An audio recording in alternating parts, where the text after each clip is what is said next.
welcome to episode 113 of Floating Through Film. This week we conclude our series on Luis Buñuel with two of his greatest movies, as I've probably said the last I feel like we've mentioned like these movies like throughout multiple of the episodes. Well, these two movies, because these are kind of like, I don't know if you agree, like kind of the quintessential Buñuel in a way. I don't agree with that framing, honestly. There's no such thing. Like when I first think of Buñuel, I think of these movies. Honestly. Okay, that's different. Yeah, that's different. I don't know. Yeah, like his Mexican period is just so good too. Okay, so I can't deny that. Especially since I said like almost over half his movies were made in Mexico. Okay, I see. Yeah, but he kind of did make his best work. Because like, I can't see it's like in isolation. Because like you kind of have to see him like. Some of these movies are so crazy because like he had like a neo-realist phase in quotes. Yeah. You know, so like to reach this point, you kind of have to see like what got him here. But that's why I'm saying like I don't know if I would actually start for a lot of people with these. Interesting. But because they are like I guess they can be kind of hard to like grab onto on purpose. Like I can't like for me personally like I can't just watch Buñuel and like at any time. Like I have to be in the mood. Like and know what I'm getting but that's into. true of like every filmmaker. I feel like. But Buñuel especially because he's very much like wanting to keep you like off balance a lot of the time. Yes. No. Okay, but see that's why it's more like you have to be in the mood to pay attention. Yeah. Like specifically because like. Yeah, there's nothing like to really grab on. It's almost like watching a silent film. Or like he wants you to keep like trying to grab on and then you slip, you know, or you fall and then you. Yeah, that's a good way to say it. Yeah. But that's why I'm like, I don't know if these are his two. No, I don't know. We're not ranking them, right? Oh, we're ranking them. We're ranking. We're tiering them. We're tiering them. But. Okay, I guess you should start then. What do you think of these two? Because you kind of already... obviously, you think these are the two's best, right? Perfect movies, honestly. Well, but you were saying Obscure Object might be your favorite last week. Stay tuned for the ranking and find out. But see, this is it's not a problem, but you can kind of already see, like, and it's for a good reason, like, you can group those three movies together. Yeah. They feel kind of similar, the way they, like, flow through the narrative. The way they flow, yes, but, like, they're a little... It's like... It's kind of like honestly, even like watching Ozu, where like you kind of appreciate the details in each one a lot. Well, and like just to switch the color in these later ones. Oh, okay, yes, true. Like and just like you can't deny it. Just seeing it in like Criterion quality versus like terrible honestly, quality matters. That definitely matters. Yeah. Like if we were seeing some of like the like streetcar Mexican bus ride in the Criterion quality or something. Honestly, no, even I mean Los Olvidados look pretty good too compared to Los the other ones. Olvidados good. But still, like if it was like I don't think it has a 1080p release or anything. So, but like if we saw those in those quality, it'd be a little better because his cinematographer was like, his Mexican cinematographer is like probably his best one of all the ones he worked with. Oh sure. But that's why it's like you can't like say in isolation like, at least for like a great director like Buñuel, like it's similar to Ozu too. Like that's why I wanted to start with this like early do some of his silence and stuff too. Yeah. Before we got to like the really slow stuff. Yeah. Even though it's not that slow, but okay, but they're both perfect movies. I mean, they are both perfect. Yes. I can't it's like I think I said this about Obscure Object, but like literally both these movies are just like a series of gags that just like it's just like so much fun to watch. But you saying that, and they just like flow like. They're some of like the best flowing movies I've ever seen, especially the Phantom. Okay, but why? What do you mean by that? Because just the way every film should flow. That's literally what a film should do. Because it's like but like it's just I guess the effortlessness of it, like the way he's like connecting scenes, like it's like honestly I can't even understand like how he does it so well. Because I'm glad you said that. Because I mean, the topic this week is dreams. Okay. Because like I mean I've been saving like that's like one of the reasons I love Buñuel so much is like. Honestly, he might be the best director of just like what dreams are in general. But the reason I'm bringing that up now is because it goes with that idea of flowing, like you're saying. Because in a way, like I don't know, like the reason I'm saying this might not be a good first entry for a lot of people is it gives you nothing to grab onto. Like it has no like central perspective where you can be like, okay, this is the hero who I identify with, and then like everything else is kind of reflected around that. Yeah, it's like But like once you kind of let go of that, like obviously we're doing this podcast, we've kind of, at least to varying degrees, like with different directors, we've let go of that idea. You know, where we don't have to identify with the hero or the bug of linear narrative. Yes, exactly. I didn't want to say it, but I'll save it for later. I don't want to say it. I'll save it for later. Okay, no, I'm kidding. I don't know. I'll probably say it. But once you let go of that, then you can kind of just appreciate like the flow, that kind of flow you're talking about. Yeah. No, it's really interesting. Yeah, like, and that's why I'm like, because, like, if you a person like, let's say they don't watch a lot of movies, and they watch this, they might say the exact opposite. Yeah. They're like, oh, I just like kept starting. So like, it's the exact opposite you're saying. There's basically nothing like, there's no like progression. Yeah, so progression. Yeah, which. But like once you start understanding that's his whole point. Exactly. You know, then you see like the film does flow like even more naturally. Yeah. Definitely. Sorry. I would say also the way he repeats certain like. Specifically in Discreet Charm, the way he repeats certain. I mean, that's the whole movie. Gags. it's very good. Like with like the lieutenant who like tells his dreams or whatever, and then like the terrorist part, like kind of like subplot type of thing. I really love about it. Because it's I guess we can talk about more Discreet Charm. Because Obscure Object also has that kind of terrorist in the background thing going on. It's really interesting. So does Phantom of Liberty too. Yes, it does. Yeah. I remember I had that quote last week where Buñuel said something like that, where like that's like the state that we live in, basically. It's like this constant state of terror. So yeah, but yeah, what about you, Blake? I agree with you that these probably aren't the best ways to start with Buñuel, honestly. Even though like it's basically how I started. I feel like most people do start, and that's also why I'm like kind of because like they should start with his earlier stuff just because. It's very hard to understand because I remember I did not appreciate Phantom of Liberty as much. Discreet Charm always had this, charm about it. It's got this funniness about it. Like, it's got this, like... Have you guys seen Curb Your Enthusiasm at all? No. Curb Your Enthusiasm or, like...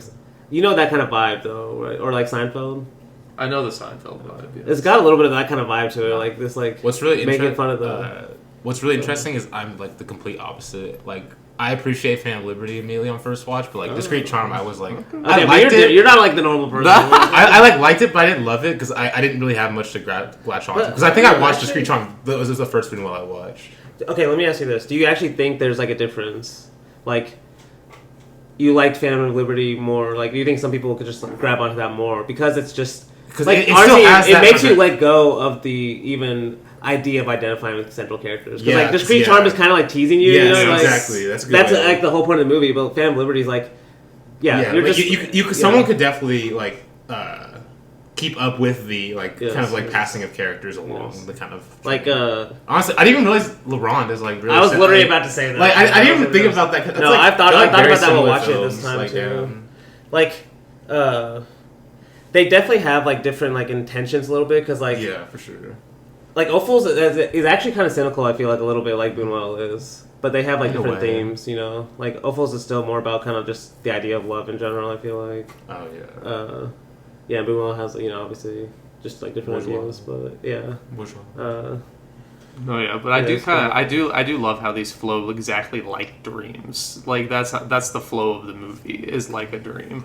And I think that's the reason, especially Phantom of Liberty, I didn't love the first time because I didn't really know what the hell was going on. And I still couldn't really tell you what the hell was going on, but I liked it a lot more this time. Because, like, once you realize, like, it's kind of just jumping around kind of like dreams do, then it flows extremely well. And also, I kind of think of Phantom of Liberty as, like, a video essay in a way. Like, just kind of like the jumping of subjects, kind of like, in a way he's, like, making his commentaries on it. Like, at least how I think he's... But see, dude, that's like what all like to me. That's what made Chaplin so great. Is even from the beginning, that's what like the series of gags were doing. They were commentaries, but like it's always like subtext behind like the gag, which is always foremost. Like it has to be like part of the film first. But there's still always like every Chaplin gag has like this like kind of like other reading you can have or like obviously the famous ones is like him like going through the machine and stuff. It's like funny and you're like, how do you do it? But also kind of like. Just has like it's like a poetic almost image, that idea of a guy like in a machine, literally. So. But yeah, like Buñuel has some of those moments in this. Phantom of Liberty especially. Like every gag kind of has that. Like he's like multiple readings if you want to. But some of them do actually feel like he just thought of them on the spot and he just put them in there. Honestly, it has moments like that too. Like to where like he's almost trolling. Like if you read too much into it, it's like he's like trolling you, you know. Yeah. But you don't know which parts are like that, so it's like. Yeah. No, that's why I love. I mean, the entire ending kind of feels like a troll job. For which one? For both. Yeah, literally for which one? Because you know we always talk about. There's like for the Letterboxd reviewers, I think we always mention. You know Carlos Valderas? Yeah. He called him the king of trolls. Man, that's a perfect. Yeah, he really was. Like, good one. Okay, yeah, I guess I can start on the topic because especially what Blake just said about dreams is. I'm gonna start it off about. I'm gonna read this quote from a director. I want you to guess who it is. Okay. The emotions of people are far more similar than their intellects. The common bond is their subconscious emotional reaction. Watching a film is like having a daydream. It operates on portions of your mind that are only reached by dreams or dramas, and there you can explore things without any responsibility of conscious ego or conscience. Fellini. No, it's a good guess though. Have we done it on the podcast? No. Okay, I think it'll make sense after I say the name, but you probably won't guess Give me it. one hint. What era? Or like country. He started from like 60s. What country? America. Kubrick? Yeah. Oh shit. Good guess. Well, but it kind of makes sense. It's like I feel like it's just like you just like. Because if you think about it, like his movies don't have a lot of characters that Kubrick started actually in the dream. 50s too, by the way. 50, yeah, but I consider him like a. I know he came out. Okay, in the that's 50s, true. so. No, you're right. Danny doesn't recognize the killing, so. You're right.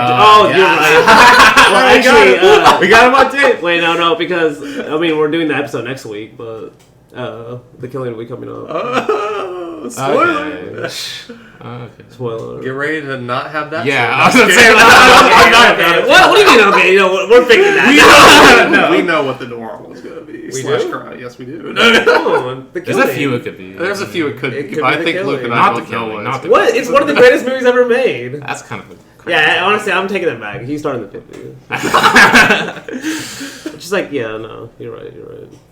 But no, yeah, but like what I was saying is his characters don't have like a lot of characters that are actually just like dreaming literally, like from when I'm just like kind of thinking about it, but they feel like dreams. You know, they still have this kind of flowing nature to them. Yeah. So it kind of makes sense like that.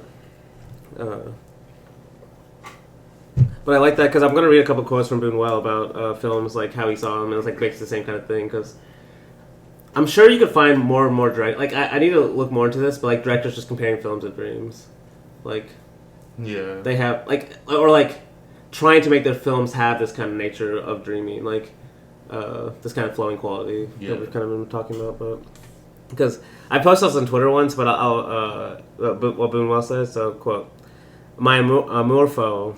How do you say that? Amorfou? The Amorfou? Amorfou. Oh, Amorfou, yeah. Wait, what? Amorfou, like it's French for love, I think. It's something... Basically saying my love for the dreams themselves as the pleasure of dreaming, as well as the pleasure of dreaming, is the single most important thing I shared with the surrealists. Don't worry if the movie's too short, I once told a Mexican producer. I'll just put in a dream. He was not and then he put in quotations, he was not impressed. Damn. He was not impressed. And dude, it's so funny that quote, because it's like, this movie has like moments like that. It feels like, Honestly. like especially the Discreet Charm, like where I just have to say, like it's one of my favorite moments where the army's like about to leave, Okay, yeah. and they're like, "Oh, we're being attacked. We gotta leave or something." And they're like, "Wait, this guy has to tell his dream." And like just like the And then everyone sits down like patiently, Yeah. And the way he like takes his helmet off and it just reveals Lieutenant from earlier too Yes. is so funny. Oh yes, that's so true. But you're like, wait, what? Like what? Oh, dude, no. Yeah, we'll talk more about that, I guess. But to keep going, I said I have one more Buñuel quote I want to point out, and it's a kind of an interesting one, like where it's honestly an argument for movie theaters too. Okay, you have to because you just read this to me before the podcast. What the Netflix guy said? Oh yeah. What did he say? Said Oppenheimer and Barbie would have performed just as well if they were on Netflix. Yeah, like he said, it like makes no difference. Yeah, like the way you watch it. So like, this is Buñuel basically kind of using. Have you heard of the actor Brunius? He was like an old French actor. I guess he was in like Jean Vigo's L'Atalante. Oh wait, what's his name? Brunius. He's also in Day in the Country, like Renoir's A Day in the Country. Or is he the guy from Voodoo Safe from Drowning? That guy? Maybe. No, I don't think it's that guy. 'Cause that guy's also in the L'Atalante. But anyway, yeah. I think he also directed a few movies too. So, but so like his filmography is crazy because his first 3 movies are Jean Vigo, Buñuel. He's in the golden age with Buñuel, and then Renoir's Day in the Country. Damn, that's It's crazy. like, damn, that's a crazy top insane 3. run. Yeah, because he wasn't that many movies, but okay. So Buñuel says, Brunius points out how the darkness that slowly settles over a movie theater is equivalent to the act of closing the eyes. Then, on the screen, as within the human being, the nocturnal voyage into the unconscious begins. The device of fading allows images to appear and disappear as in a dream. Time and space become flexible, shrinking and expanding at will. Chronological order and the relative values of time duration no longer correspond to reality. Cyclical action can last a few minutes or several centuries. Shifts from slow motion to accelerated motion heighten the impact of each. It's like, damn, especially like that idea of just like you're basing a different time when you watch a film. You know, it doesn't feel like real time in a way. Yeah. Like to me, that's one of the reasons people like watching all types of films. Like, I know like it's a word I don't like, but I can also understand it as escapism. Yeah. Yes, exactly. And people, well, I mean, I don't see a problem with people like saying like they watch films because it is escape, but like it annoys me when people think that's like all film does. Yeah, like that's like the only thing film should be like, or like when they say like what is film like, or like what's like basically just like pretending like that's like the only thing film does or film should operate as. Yeah, exactly. Which is stupid. Or like escapism, just equating like cheap entertainment basically, or like surface level entertainment. You know. Yeah. Like, because like. In a way, a dream is even thought of as like an escape from reality. Yeah. You know, so there's this paper I read a couple weeks ago called "The Life Within Here: Dreams in the Film of Luis Buñuel," and I just wanted to mention like a couple things they pointed out about. They mentioned these 2 movies like specifically a lot, so kind of like will go well with before we start the movie. So, first I wanted to mention a quote. Do you remember Andre Breton? I've been mentioning him a few times. Yeah. He's like basically like one of the founders of surrealism. He has this quote, "The mind of the man who dreams is fully satisfied by what happens to him. The agonizing question of possibility is no longer present. Kill, fly faster, love to your heart's content."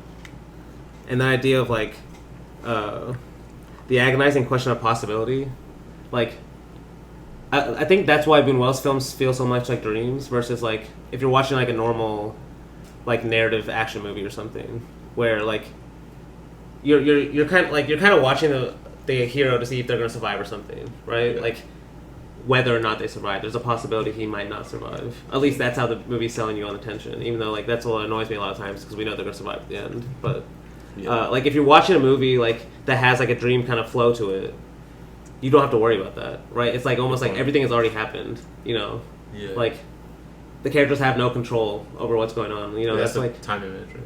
Yes, exactly. And not exact. Yes, that's like part of Deleuze's thing about like what happens to characters. That kind of shifts to the time image. Yeah, and like that's like one of Buñuel's like central.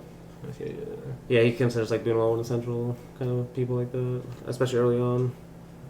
But that's hugely because like Buñuel saw like what film could do using.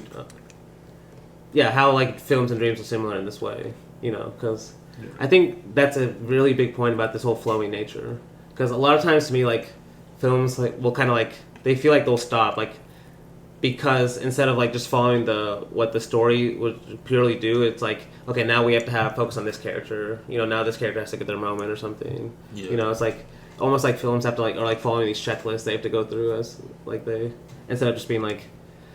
Buñuel's like the exact opposite. Like he's literally like in Phantom of Liberty, just like following objects in a movie, like just because like almost at will, you know. Yeah. So it's almost like the exact opposite of like a checklist movie. Yes, and especially because like at the beginning you see like Monica Vitti, who's like a big star and like I know. hero, and it just like jumps to this random like background character. It's like the fact that she doesn't come back, like you're just like. Yeah, you're just expecting a star to come back in the movie at some point, you know, like she's a mom, you're like,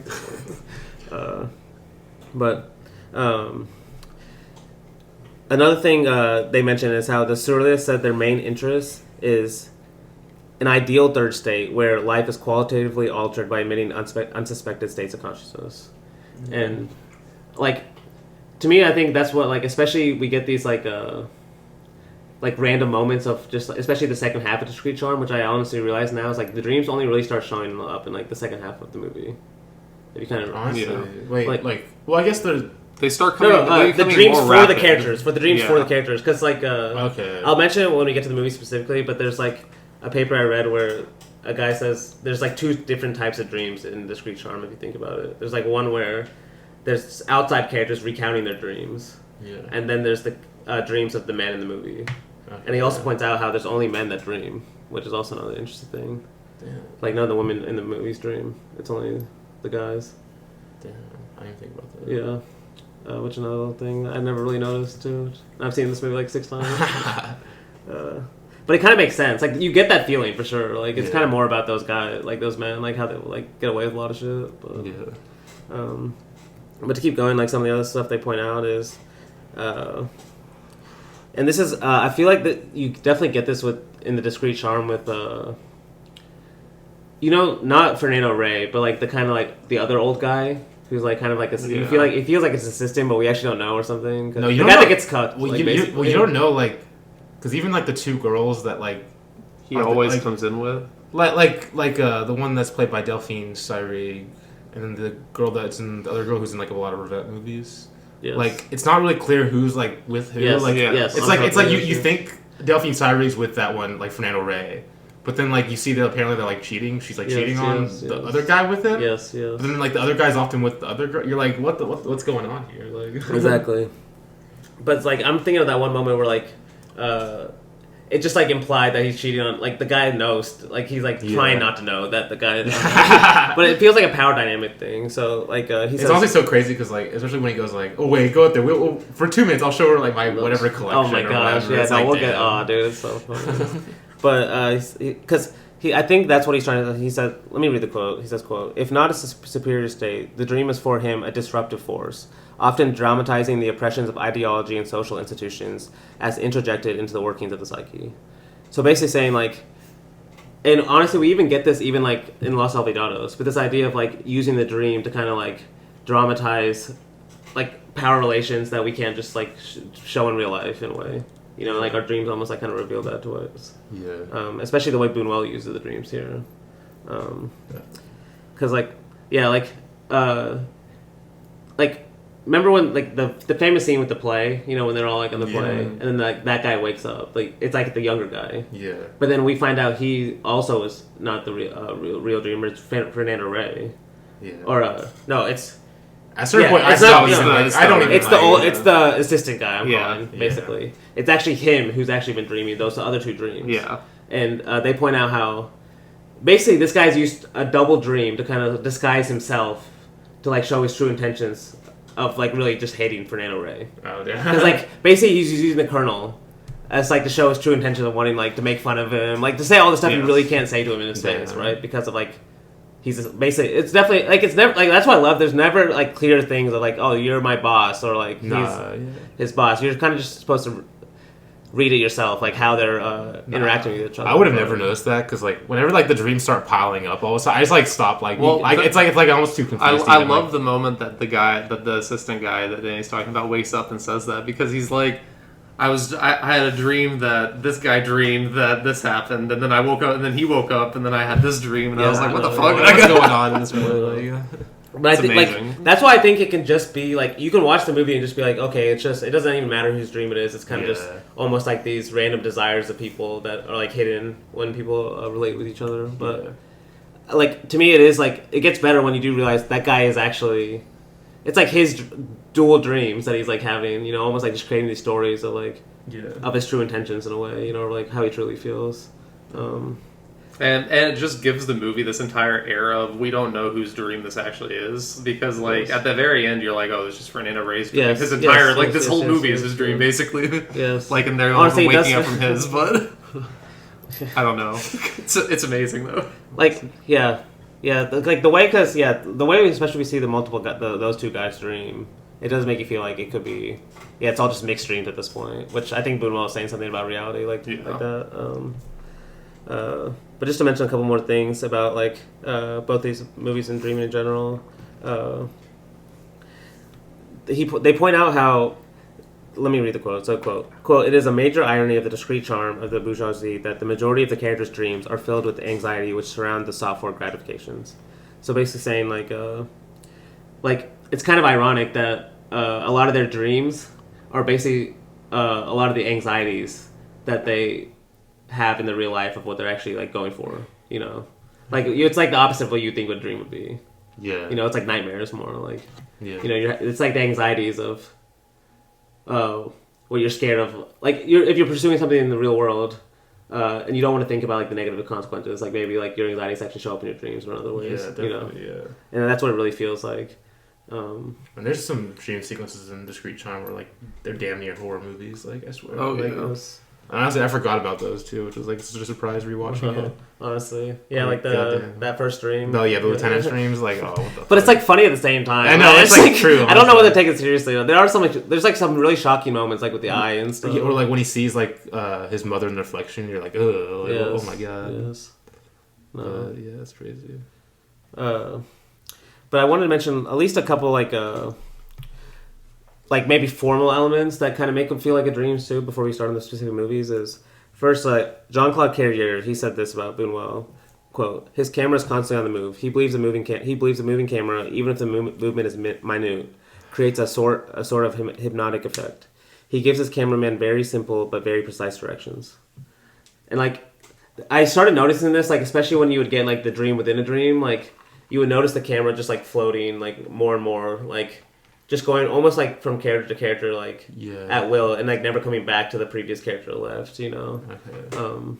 But yeah, I just started noticing more and more like the movement, because honestly, watching these this time, like especially when you were mentioning some of the like more shocking images, it did remind me of some of Fellini's movies too. No, I definitely can agree. Especially in the later movies where you just get like shot, like the maid in this movie also plays the maid in Julia the Spirits.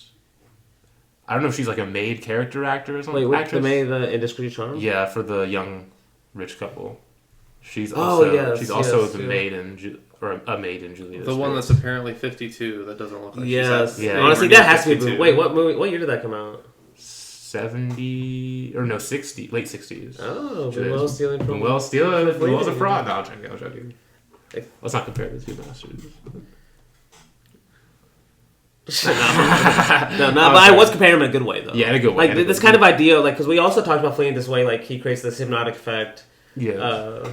Like there's a reason, like guess Fellini when I mentioned that quote, because it would make sense. Yeah. Yes. But like just like that idea of always having a moving camera. Like I feel like Fellini always has a moving camera. You know. Oh, definitely. It just I guess Buñuel's just a lot slower. It's just almost like gliding, like very slowly, and like I guess. Fellini can be slow though. Yeah, I guess like Julia the Spirits is a good example of that. It's a little slower movie. He kind of just changes tempos, I guess, more. Maybe to me, like I guess all this, I just think of it, he's just more of a I don't know fast. He has moments of fast ones. Like he's not his best movies are 8.5, The Clowns, Intervista, Roma. But like Knights of Cabiria isn't like it moves though. It moves, but it's not like crazy or anything. Like Lestrada is definitely a slower one for sure. Yeah. Okay. But yeah, just a couple more things. I might have mentioned this. I've kind of mentioned this too, but like another thing I think like that gives it like a Buñuel's films a dreamlike element is this was from the Robert Hammett paper I mentioned a few weeks ago called The Literary Style in Buñuel. He mentions how Buñuel values situations over characters. I think that's kind of just like another extension of dreams in general, right? Like. I think that's kind of honestly a scary part about like why a dream can turn to a nightmare so fast is like you have no control over what's going on in your mind at that point. Even the characters, at least like it feels like that to you. It's more like the characters aren't even really like they aren't like fleshed out. Like you're not like it's very much just that idea of fleshed out character. You know, it's like the exact opposite of what Buñuel's going for, right? Where it's like literally like he's passing on from character to character, like. Like it's like they only exist in the flesh in a way. Yes. Like, that's why some people would be like, okay, so what does it mean, right? If there's no fleshed out character having like a background, like with an arc, like what does it mean? But which I mean, like go read. But that's what Buñuel's whole idea is. Like dreams have these kind of deeper meanings for people. Yeah. At least that's what he wants to believe anyway. But one more thing. Actually, no, that's pretty much it.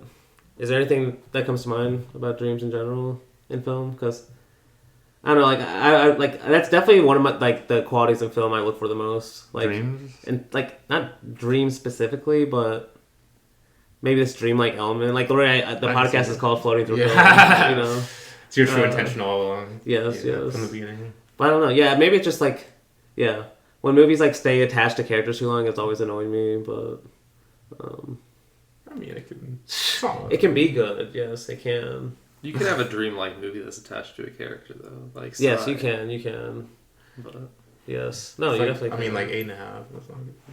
that's true too. But even those movies are better. It's when the characters are attached to the dreams, and not the other way. That's yeah. Because like true. You mentioned the Deleuze book, because he mentions how a lot of movies will think they're using like the dream element of a movie, but really they'll just be like, okay, the character's on a journey, and then they need like some key or something to like keep going. So then they'll have a dream of the past, and like they'll like remember it, or like basically saying the idea if the dream is only used. So like some So Deus Ex Machina. yeah, basically yeah the dream is used like that, so something in the present can like keep the story going or the hero going, versus like it like Wait, what? Nothing. wait, what? I just said Ex Machina, but It's out. Does that do that? Redcliffe, because that woman with Redcliffe. Yes. Wait, what's the moment? I actually when the girl like or who has the memory of or dream or whatever of them on like their shoulders or whatever. It's like a huge moment of her like a aha moment or something. I remember you made fun of it. I remember saying something. I don't even remember the moment now. But a lot of movies do that. You know what I'm talking about? I think he was talking about the moment the guy dies, and it's just a flashback to their happy moments together. The flashback, yeah. That's the only reason he's in there, basically. Oh, that's in a lot of movies, honestly. Damn. And to be fair, Tristana has a moment like that a little bit. Is he making fun of it, or is it like actually? Well, he says it's like kind of like a moment of revenge. Like it's. Have you guys seen it? No. I've seen Tristana, but it's been a while. It's been a while. Yeah, it has a moment like that, but even I didn't love that moment either. So, I'm just saying, like, even Buñuel could do it. But no, but like that's a lot different. Like when people use dreams like that, that's what I don't like. That's why I'm saying I like the film itself feeling like a dream. Yeah. And I think that's why I've mentioned some of these qualities. I think that kind of go towards that without just being like. That's why it's not just like a character dreams the movie. That's what I like. Yeah. Like another good example is we talked about Waking Life. Kind of has that idea. I mean, that one movie is literally about dreaming. Yeah. I would say like a lot of Tarkovsky, like Mirror, for example, is like Yes. similar to that too. Yes. Even though he like especially his later movies, he starts to become a little more character based and stuff. Yeah. Maybe like if he starts to become more personal, I guess that's how I would put it. Even Mirror is very personal though. Yeah, Mirror is like that's literally true. his own memories. maybe his most Yeah. personal movie. Yes. No, Which there's something. which makes it more fascinating in a way. Like No, because like to me, there's something connected between dreams and memories because dreams always involve memories, even though they're just like random. A lot of times they feel random to us, and I guess that's kind of what we even talked about last week. Like, there's no such thing as chance. Yeah. Like so. For Buñuel, that means the dream kind of has something connecting these random parts. Yeah. Maybe these. But yeah, I guess we can start on Discreet Charm. I wanted to read a quote, at least what Buñuel said is, basically the idea behind the movie is, quote, the discreet charm of the bourgeoisie evokes the search for truth, as well as the necessity of abandoning it as soon as you found it, and the importance of coincidence, of personal morality, and of essential mystery in all things, which must be maintained and respected. And, I thought it was, first of all, it's perfect. Because I know I kind of was avoiding saying this earlier, but in a way I do think, let's say you have watched all Buñuel's movies, okay? You've done your homework. This is the movie in a way, that kind of defines him, But not so before. I was not, right. No, he was making fun of No. I couldn't let that get away at the beginning of the podcast. Now no one's listening, so. Only true and well fans are listening that way, No, but, in a way, because, he himself is saying that. To me, because he says three things there. He says the importance the importance of coincidence, personal morality, and essential mystery in all things. And I've kind of, we've been mentioning those ideas, throughout these episodes, So, I think you get all three, though, just, in your face. Especially, the essential mystery in all things. So like even watching this for the sixth time, there's still moments where you're like, oh shit, I wonder where this is gonna lead, and then you're like, oh, I forgot, like it leads like though I like Phantom of Liberty, I always forget it starts as like a historical film. And it's like super detailed as well. No, it's like especially watching the Milky Way too. You're like you could kind of suck into it. Like imagine like I wonder like how people would like when it initially came out, like they like saw that and were like expecting a historical film, and then like it just goes to modern day and like never goes back. Does it go back actually? Like, wait, what? I guess it doesn't really go back. Not really. No. To that. No, and I know why. The reason why it feels like that is because we see the painting again. Okay, yeah. Later in the movie, it's in the police station. Damn. Like, because I think the point he's kind of making there is like, so we get like this that moment in the painting is a revolutionary moment in Spain of like trying to stand up to Napoleon, and that's like their soldiers getting killed, and then we see him that same painting of like revolutionary forces standing up against an oppressor in a police station. Damn. That's basically, like later on, just a few. There's also a Napoleon reference in Discreet Charm too, which is yes. We're gonna bring that up.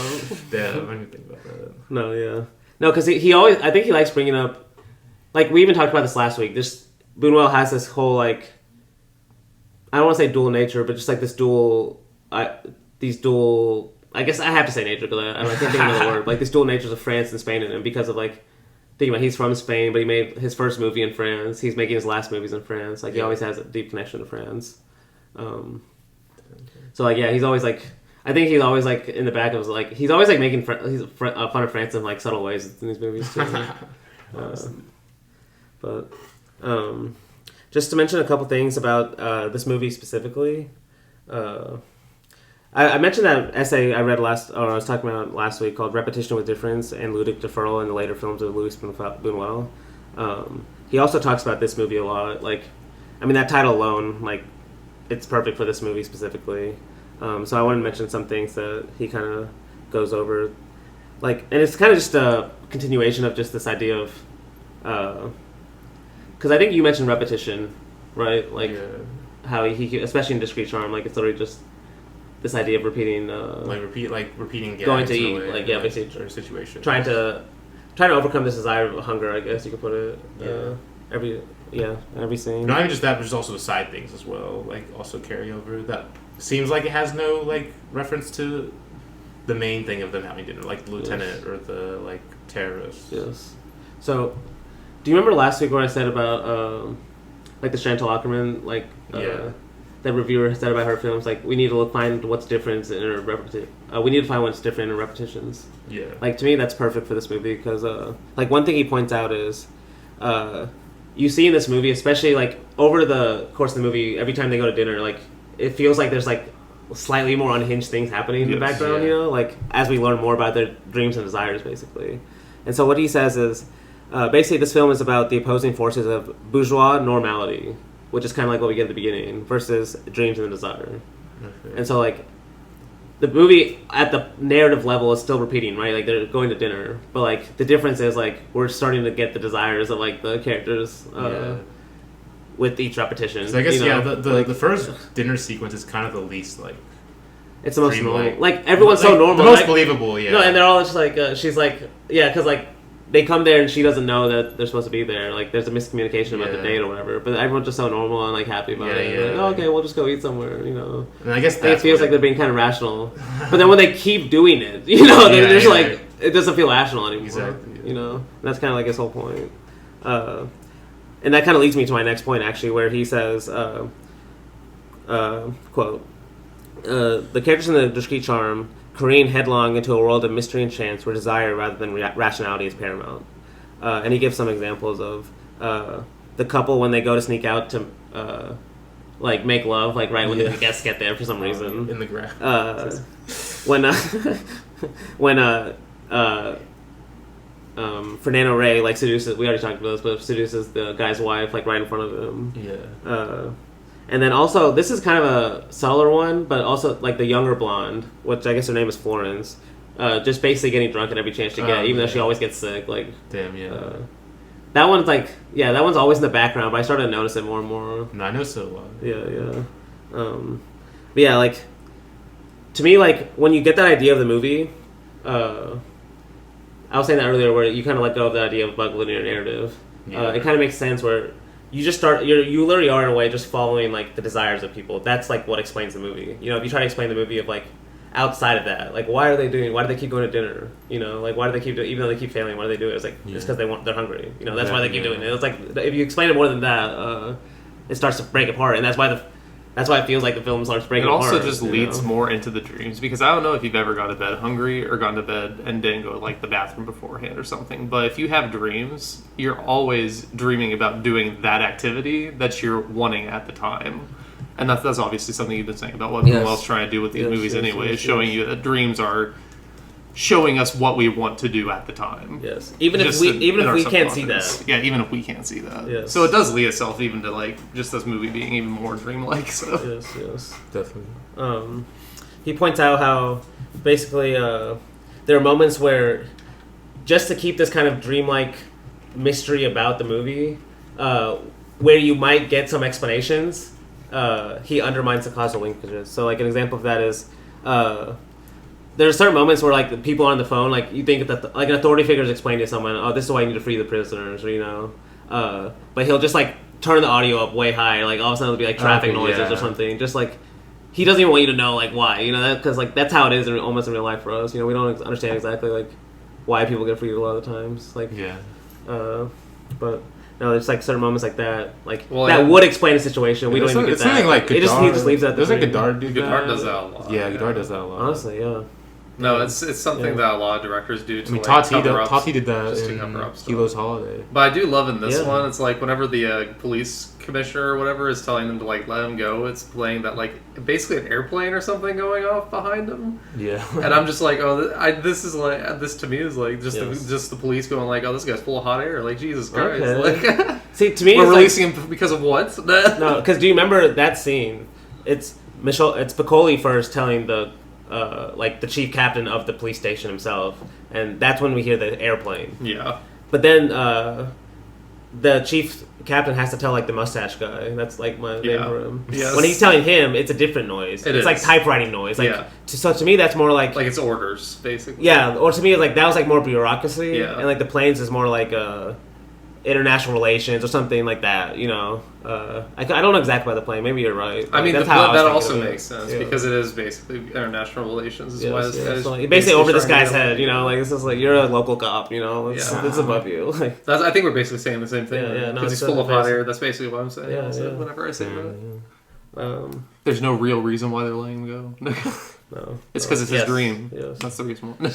Well, no. See, he actually points that out. Like, Buñuel even leaves that up a little mystery. It's like, is this guy dreaming like this is his true desires that he wants them to leave, right? Or is it actually authority just making him let them go, and he actually wants them to be in prison still? Yeah. Like I think it's the same essay. Like he points that out too. I was like, oh, I didn't even think about that. Like, yeah, that's why like not connecting these causal links kind of just like when you try to put the cause in your head, it's like you're inventing something, you know. It's not given to you in the movie. So when you invent it, it's like telling you something about yourself in a way, like what you think about the characters and like how they act. Just a couple more things. Like I've mentioned Andre Breton, where I mentioned like, but the reason I've been mentioning this because Buñuel quotes this all the time. The most admirable thing about the fantastic is that the fantastic does not exist. Everything is real. The guy in the essay says, quote, "By the end of the film, after a succession of dreams and dreams within dreams, reality and fantasy have run together to the point where they no longer are distinguishable."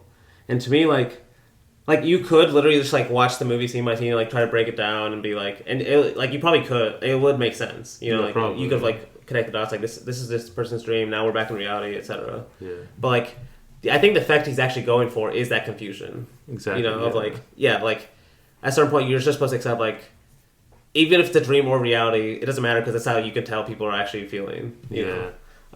But then like you get a little deeper and you notice like, in a way, like especially like how I said all the men are the only ones that dream. Yeah. They actually never do anything they truly want to desire unless it's a dream. You know.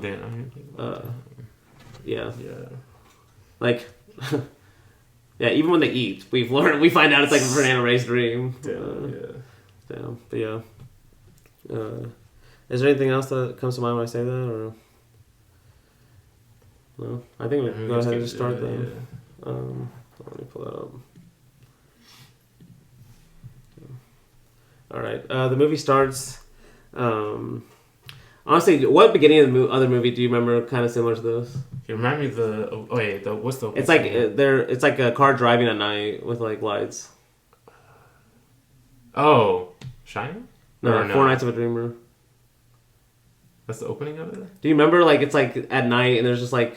Four Nights of a Dreamer, I think it's raining, but you see these like car lights that are like circles on the screen, kind of. Okay. Yeah. And it's like music, but this one just has like the night's car lights.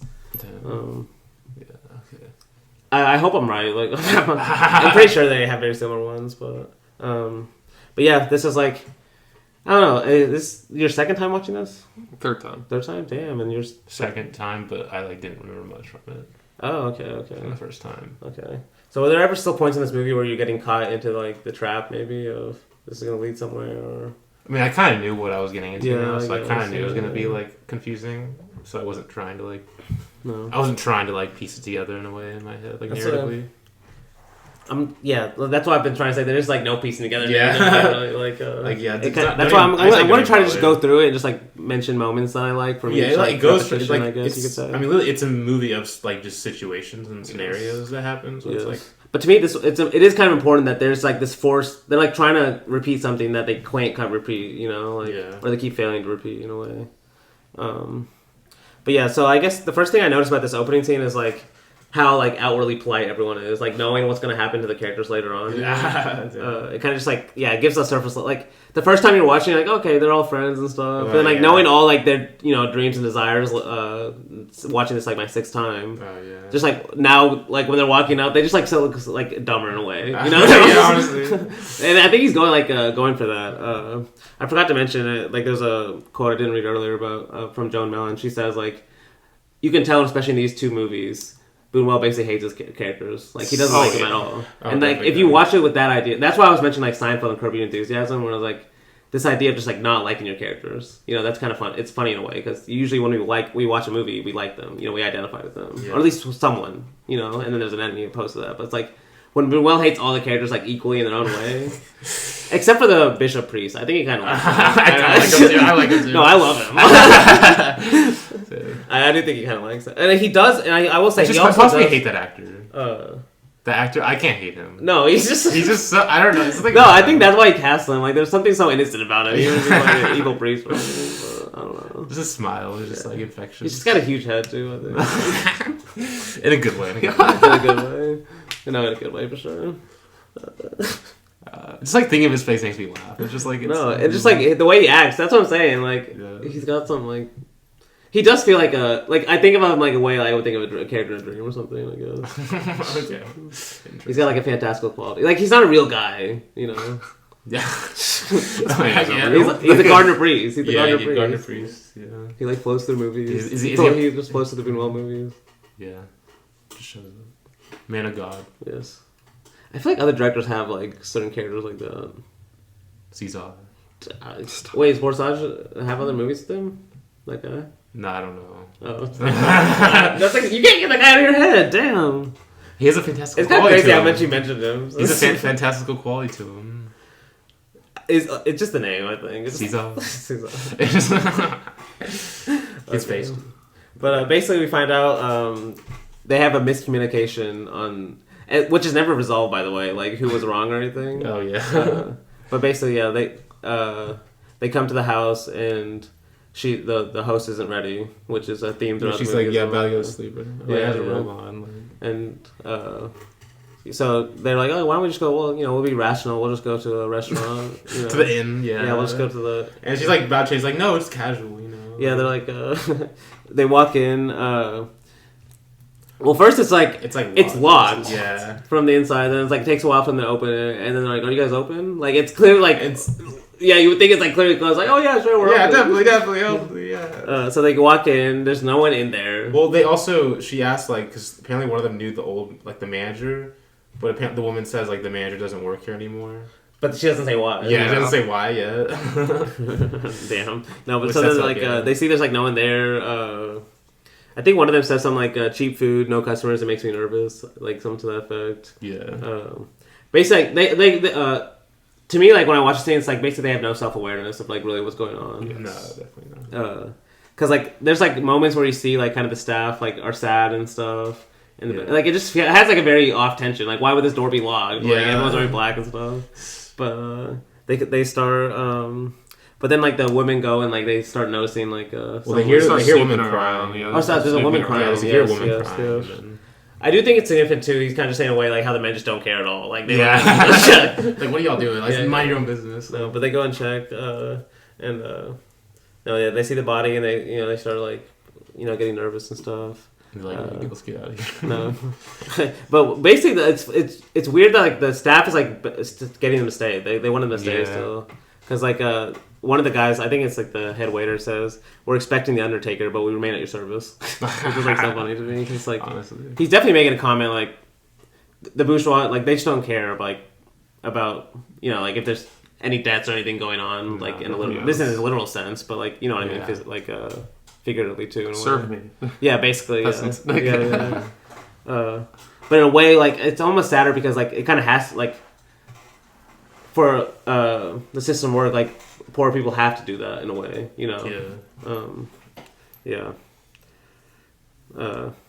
But they decided. I forget why they decided to leave. I think it's because some of the women just like they don't want to eat here. They want to play their body. They don't want to eat near death. But then it cuts to the next day. Yeah, they decided to just go home. Cuts the next day. Fernando Rey in his office. This is where. Like this is like where I love Buñuel, where like I think I said this last week too, where like we talk about him like intellectually in a way, but he's very just like fun to watch because like he has these like random moments where like you just something like you don't expect to happens because the terrorist. Terrorist. Like just like the bat like the sudden shit's like oh shit's like nothing's happening. There's a hot woman out there. Okay, so like they're he's like looking out. You think he's just all watching a hot woman, right? And then he goes like why is he just turning away from the window? He goes picks up a gun. You're like wait, no, he opens the safe, doesn't he? Oh, it's like you're like what is he getting? And then he pulls out a rifle. You're like what? Like what's going on? You're like wait what? And she's like setting up like what are they like robot dogs? Yeah. There's like a robot dog or and some like, toy. Wait, and then you think he's about to shoot her. Yeah. And then he shoots like the robot dog. Then you think he's gonna shoot a dog and it's a robot dog.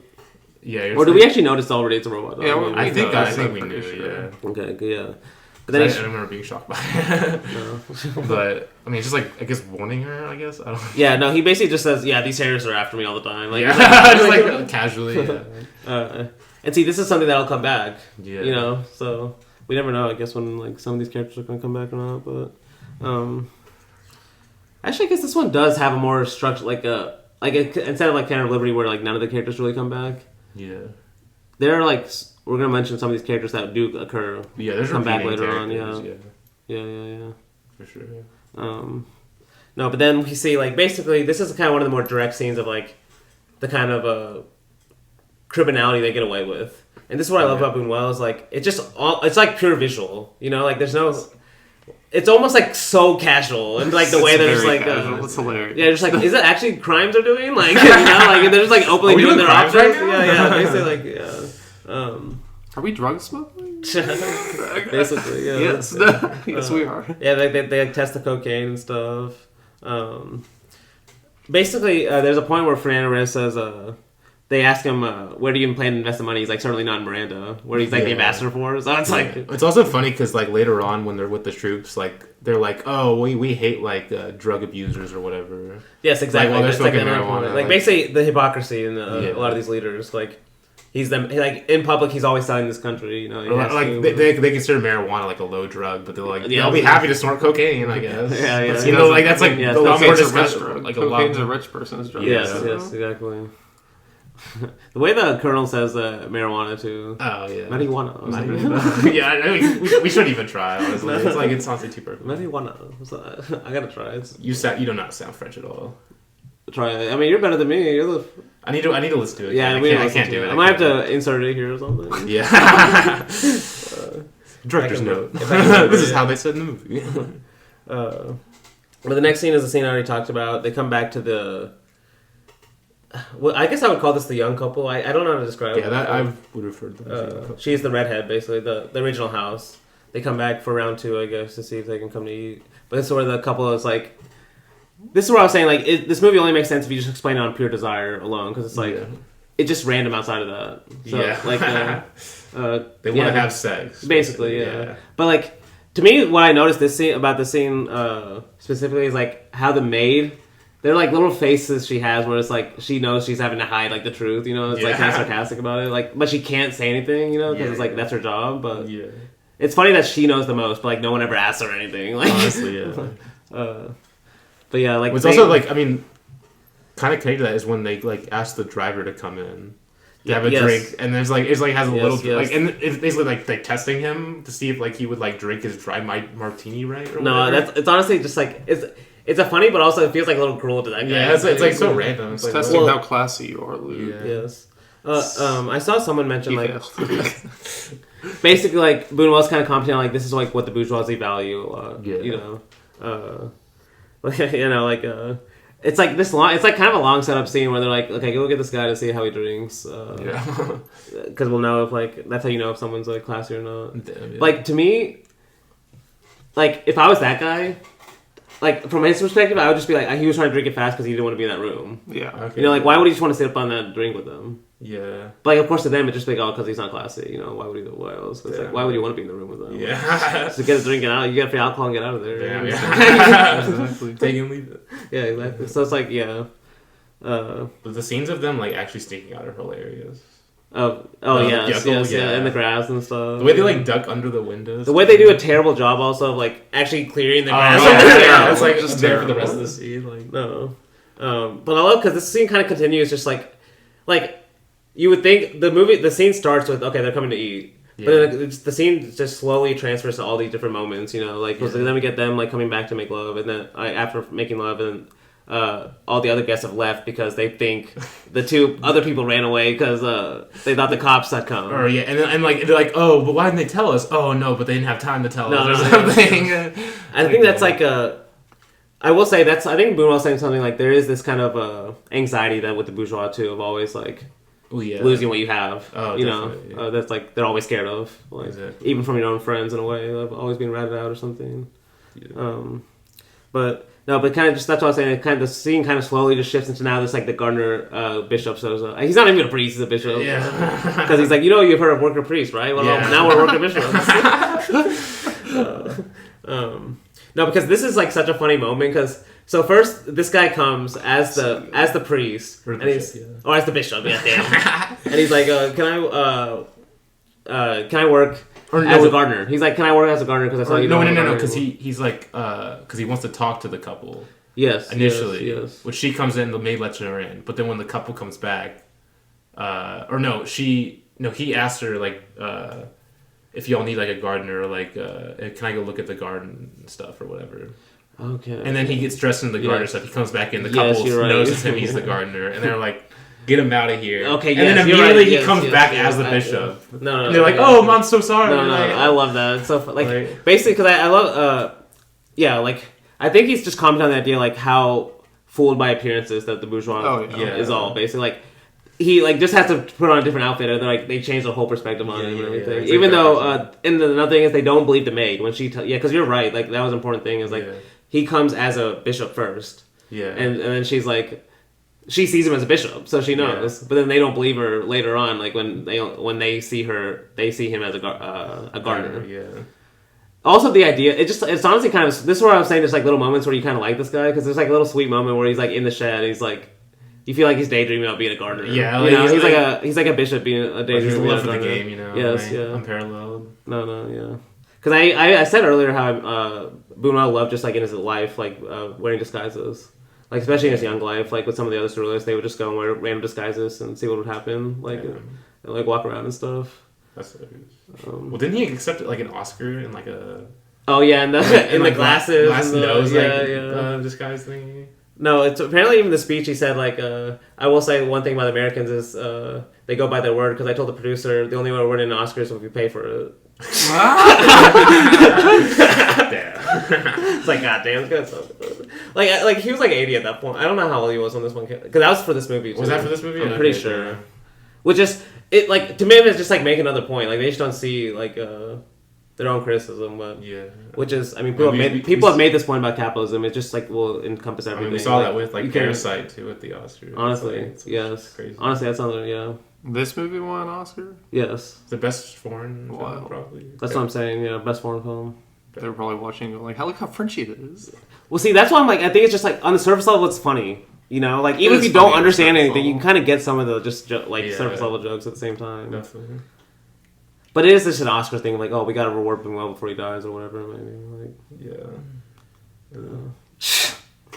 but he has an Oscar. Tati Of course, does- but you defend Flea's Oscars. You know, Tati like- has an Oscar too Oh. for Mon Uncle. Damn, the Oscars like this. I mean, floating the film, the Oscars, we're pretty similar. Yeah, I guess we might need to like the Oscars now, guys. Never. I mean, the Oscars have. We not should all become. bad. We It's should not all become bad. an Oscar. We should become Oscar bloggers. You know, like the Matt Nigla guy. Oh. Oh my gosh. Maybe the worst type of like critics. Honestly. Yes. Like, I mean, the worst type. Like, yeah, day of reactions are like crazy. Like, I don't think I can ever do that. Countdown to the Oscars, guys. Yeah. But to go back to the movie, one more thing I want to point out about this scene is like, to me, it seems like they're kind of nervous about hiring him initially because like, would you really want, even if you know the guy's a gardener now, you're always going to see him as a bishop. Yeah. You at least initially, right? Like, would you really want a bishop around your house all the time? Because he's like always there at this point. Yeah. He's always pruning something in their like background, and then like there are like random moments where they'll invite him and he'll be like a friend, and then all of a sudden they'll be like, okay, he's like kind of a gardener again. It's kind of weird how they treat him throughout the movie, but so after this scene is where we get, I'm pretty sure this is right. We get 3 shots of them on this kind of empty road, walking, in a way just like teasing just like act like a 3-act structure into, but it just like repeats, you know. But yeah, so that's basically the first.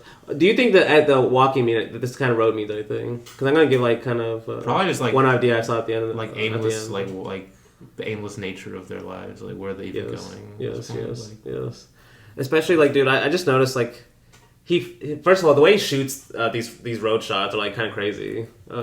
Like every time he cuts to him, honestly. And I love like the different cuts he'll show different people. Like I think aimless is a good way because like each character is walking, but it does feel like they're in their own daydream while they're walking. You know, like it doesn't feel like they're all connected. Like yeah, that's what I guess that's how I would see it. Is, yeah, I feel like they're all like just daydreaming. Maybe like I guess in a way you could see it's like this is like the real film, and it's not then going back and forth to their dreams and desires, and this is like what they're actually doing. Yeah, the aimless wanders. Okay, yeah. But yeah, to go back to the movie, we get them at the restaurant trying to get coffee and tea. Okay, yeah. Running out of everything. Like imagine a restaurant actually like first of all the waiter not being like mad, like not even shocked himself of them being run out of coffee and tea, just like treating it normal, just like we're busy, you know. Busy morning. And then the lieutenant staring at them. Yep. Like this is where like if I was watching and I had like just like a traditional narrative in my mind, I'd be like wanting to explain why this dream is in this movie. Like this is like I feel like the first time where like it feels like a Phantom of Liberty moment. Just like a random guy just like staring at the main characters, and he just comes up and walks to the table. So you think, okay, this dream's gonna be important. Dump some childhood. Literally childhood drama. Yeah. And the ladies are like, okay, interesting. Like they're like got like freaked out by it in a way, like no, but or like not even really. Like they're just like, okay. Basically, well, we should mention the dream briefly. Is like this is what I was saying, like horror movie-esque like type shit here.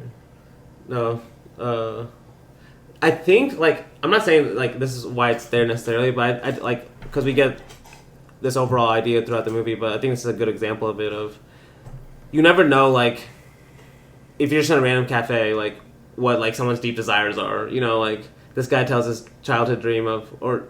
Is it a dream? I think it's a memory. I think he presents it as a memory. Presents as a memory that he has a dream inside of it.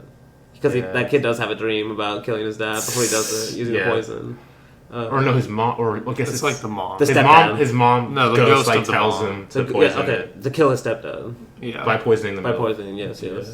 But in the way that ends too is so funny. It's like, and then an exciting life awaited for me in military school. Like you think it's gonna end like negatively and stuff. Like he's like, and then an exciting life waited for me, and you. there's like because I even forgot this time watching it that he's gonna come back. He's the same guy that tells the story later on. So you're like, oh, okay, that's like the end of this guy now. Nope. So like we do get more of his exciting life. Well, the next one's a dream. Yeah. Oh, it's not his dream. Yeah, it's a dream of a. It's not his life. It's a dream. Yeah. No, the next one is his dream. This one is. Yeah, that's a good point. That's actually not his life. But that's what I'm kind of saying. It is his life in a way. Yeah, it's like connected in a way. Like yes, they like take one thing. Yes, yeah. But it just it's never really explained why this guy is important to the movie. You know, it's just like it's a dream that's not one of the main guys really. I guess. No, but then they say that's what I was saying about this waiter, like just not being shocked of them being out of coffee and tea, everything, because they're like. Okay, do you have water then? He's like, oh, that would be something if we were out of water. Like, well, you guys out of coffee and tea and everything. It's not that crazy of a question. And then I think they leave before even the water gets there too. Yeah, no, they do. Well, no, the blonde lady goes to like Duffy go Tyree. cheat. Yeah, Duffy. Yeah, she goes to go cheat. Basically. Yes, yeah. She has an appointment. Yeah, she says she has an appointment. Like it's kind of an awkward silence too when she says that because like she doesn't say like where or anything. Yeah. Yeah, but that's basically when she goes to Fernando Reyes' house. She's like lighting candles and stuff and getting all excited. Yeah. Like, honestly, this is like a theme for Fernando Reyes. Like, of him about to have sex and like he's never going to. Like, in any Buñuel movie. Damn. What did Buñuel do to him? Like, what did he do to Buñuel? No. But basically, actually, Tristana, he does. That's kind of what the movie's about. But like, the movie's like so funny because right after he does have sex with like the main character, like his life like goes to shit. Like he like literally the next scene is like him just like super sick. Damn. Yeah. Like the whole movie shifts like on that. So like I guess he does one time, but yeah. But still like this is like another example of I guess of him like that's his desire anyways too. But then they start and then she's like talking about how she has I think burns or something. She wants to turn I'm not fully healed. Or something. I think she says she has burns that haven't fully healed on her body, so she wants to turn the lights off. Yeah. I'm pretty sure he goes and takes like a Viagra pill. He goes and takes some. He pill. does. Like right after he says that, it was just like a really. No, it's like because Buñuel like doesn't even like draw any attention to it, but like when you think about it, it's hilarious because after what comes after this, like the fact that he popped a Viagra pill and has to go through all of this is so funny. Yes. Damn, I wasn't even thinking about the rest of that. I was just thinking about that moment, because she says, I have burns, so you don't want to see me. And then he's like, oh shit, like, let me take a Viagra pill in case. But then, like, I didn't even think about the rest of that. Like, all the rest of this while, like, it's hilarious. No. But then that's when, there's an annoying doorbells that happen throughout this movie, too. Like, at least for the characters anyway. Like, just, like, random doorbells that stop a scene or something. Or, like, a phone call or something. But this one's a doorbell. Where I think this is like the first time it's kind of official that we learn they're actually husband and wife. Yeah, this is the first time we realize it. Yeah, because the guy's like, he comes from something else. He's like, is that my wife in your bedroom? Yeah, I was like, she's got here. Like, and then he says, oh, she didn't tell you? And then all of the other guys says, oh, that's odd. like, oh my god. That's where that's what I'm saying, once you kind of understand this scene, once you understand this is the guy that's having those later dreams, it makes it even better because like this is the moment where he can't respond like how he would actually want to, like this guy's like has your wife and he's like not in his bedroom and he's like not even regretful for anything because then he's like he's like okay, at least he's gonna stop this from happening, right? But then Fernando's like, okay, let me see your wife. I need to see your wife for 2 more minutes. And he's showing her I need to show her. He says collection or the Sursix. What even does that mean? Well, that's the thing. He's like, I'll show her the Sursix, and the husband's like, oh, okay. And he walks out. Just like clearly, like it feels like he knows. Well, because he's later, like a little bit later, he sees them arguing. Yes, you do see them downstairs. But she's like, for 2 minutes, I just need to show her the Sursix. He's like, okay, and he walks down, and then she asks him, "What's the Sursix?" And he's like, "It doesn't matter." He's like, "It doesn't mean anything." And you're like, "Damn." But then she does leave. She does leave him still. She's like, "We don't have time or whatever." So she leaves, and that's when they're arguing, and they leave. And then the trailer shows up right afterwards. Yeah. Oh, damn! It is right after. Yeah. Because he still. They're like, because I mentioned that earlier. I was saying like, there are certain scenes that like it starts like one scene, but it kind of flows into a new scene like just so naturally, but it's still like a completely separate scene. Exactly. Yeah. Like that's a good case here, but also the earlier one I mentioned with Gardner Bishop showing up. Yeah. But it just like flows right from the previous scene. Honestly. I guess that's like little moments like that where he's like so good at connecting these scenes that are just so disconnected when you actually think about it's it. It's like, damn, like how do you even do this? Yeah. But no, this scene's great with the terrorists. So he's horned up while talking to terrorists. So. Yeah, definitely. Yes. Honestly, that actually makes so much sense. Like the way he's acting too. Yeah, he's like holy shit. I forgot what the line he says. But like because if you notice, like when he's searching her for a gun, the first thing he does is feel her up. Yeah, he literally just. It's like damn. Well, he even says, "You were made for love, not war." Exactly. Yeah. Yeah, just being like a huge creep. Damn. But then like there's like certain like huge sound. When she initially arrives, the way he just like somehow gets behind her is like hilarious. That's funny. Yes. Like I don't even know how you do that. It reminds me of the killer. Honestly, do you remember the killer? Whenever Chow Yun-fat basically like appears, it's the classic like whenever they point their guns at each other in the doorway. Yeah. It's a very similar like he just appears out of nowhere basically right behind the person as they were trying to get into the apartment. Damn. Yeah. To surprise them. But. Honestly, but like the way like, well he like searches her bag and there's like lettuce and like I forgot what all. There's lettuce, a gun. I forgot. The gun's at the very bottom. Yeah. Like after he pulls all this stuff out. They argue about Mao. Like this is another example of like, you might get some theory, like what he believes, what she believes, but as they start talking about Mao and stuff, he like drowns out the noise of the car with car sounds. Well, and, I think it's and then it ends with he says, "Oh, if Mao said that, he misread Freud." Okay.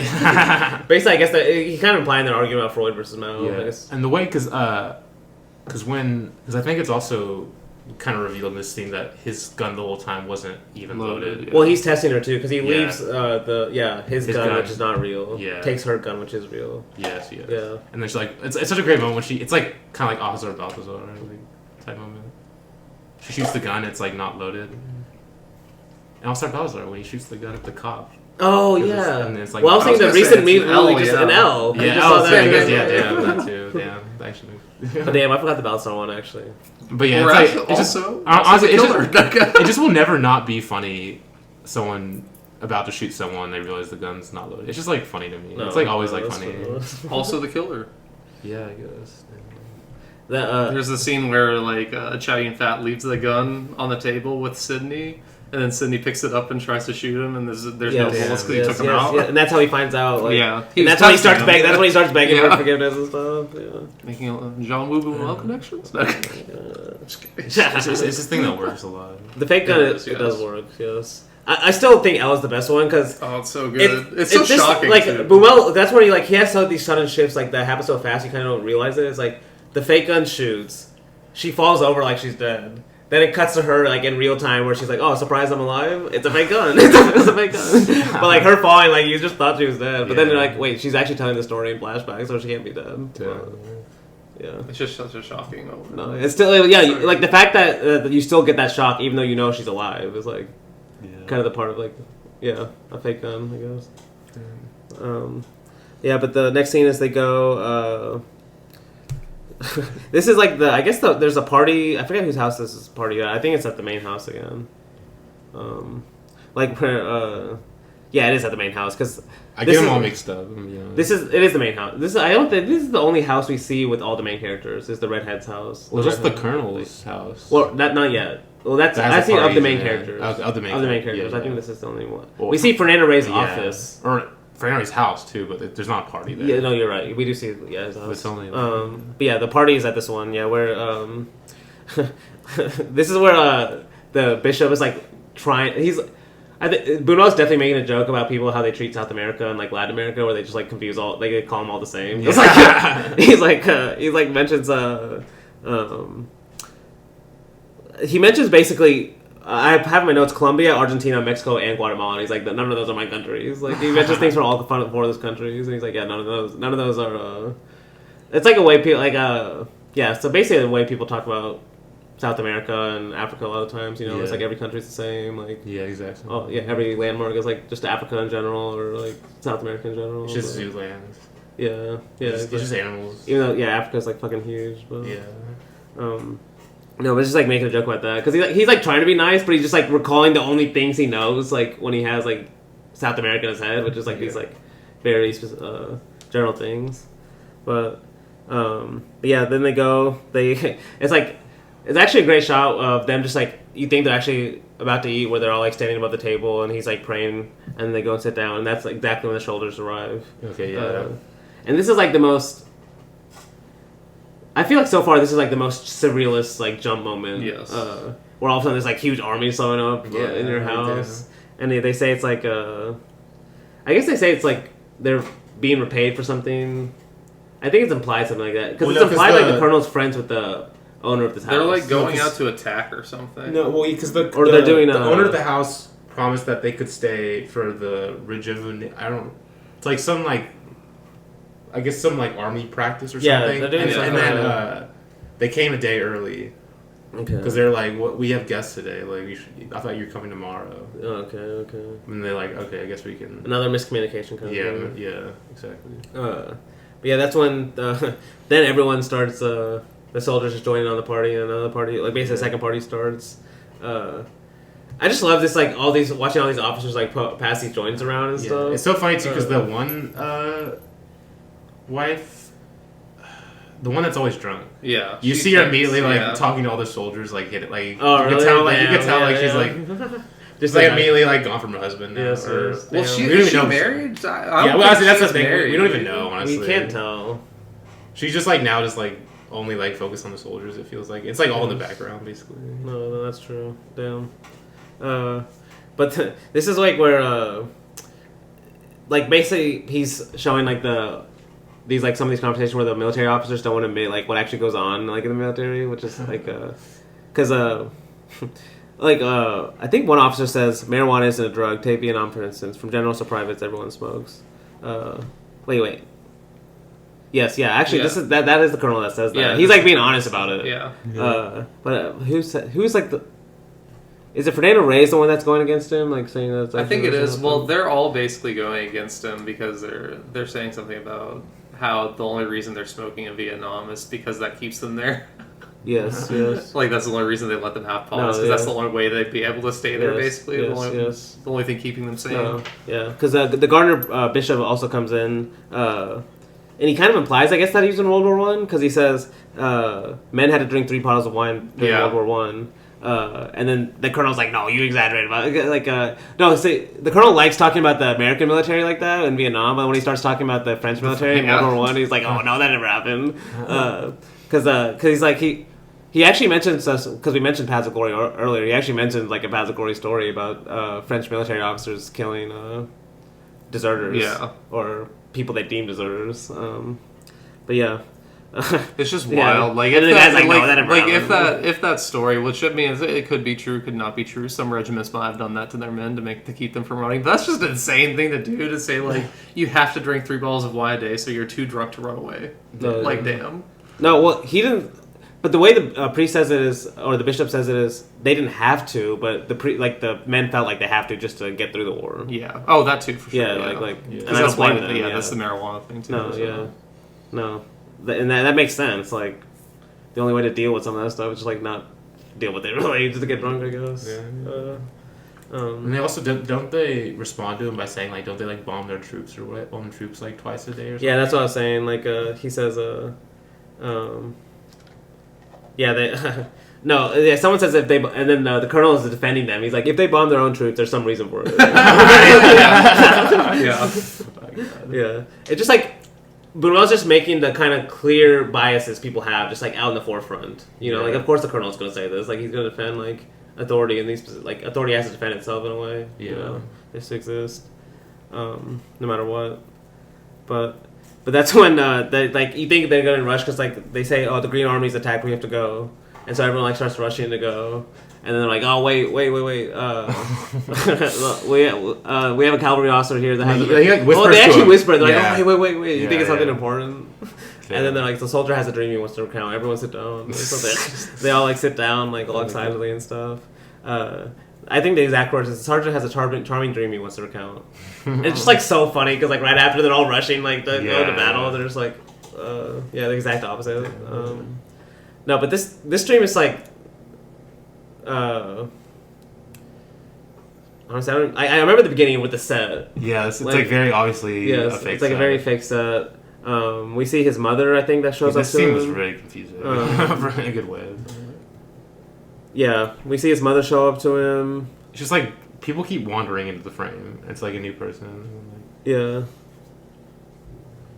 I'm forgetting because like, is it? There's a grave too with her or something. I think so. Basically, all I remember is his mother shows up to him on that street after like he realizes that guy he's in a dream. The guy in the dream realizes he's in a dream. But then like there's like something with the grave. I'm not actually remembering at the moment what actually happens. But then I remember at the end where like the dream ends with quote, "I seek you among the shadows, mother," and then it cuts to just like all the people listening. The camera slowly pans across all their faces, like slowly thinking about it, like what it means and stuff. I'm like, damn, it's kind of a sweet moment. But then one of the generals is like, now tell us the dream about the train. And then the colonel's like, no, we have to hurry. But I just love like, this idea of like everyone just like sitting to listen for the dreams, listen to some guy's dream and think about what it means and stuff. Because I feel like that's kind of what we're doing in a way. Honestly, yeah. But no, and I was like when I saw that happen in the movie, like if you're someone who doesn't like these like random dreams from these like random characters, it probably like makes me nervous to be like, oh, this guy's about to go on another like random dream that doesn't make any sense. I kind of want to hear the train dream though. Honestly, I don't think we ever get it. Yeah, because we never get it. Yeah, we never get it. He's like, now tell us the dream about the train. Because like implying like all these soldiers have heard it before and they want to hear it again. Like he's random. Like why are they so excited for like this guy does it all the time. Like it's like his main thing. It's implying it like he's telling a ghost story or something. No, yeah, honestly, but it kind of that's what I'm saying. Like that's kind of what we're doing with films in general. Is like analyzing like these directors' dreams. At least like it feels like that with some Buñuel stories where it just feels like random dreams or just random imagined moments he had.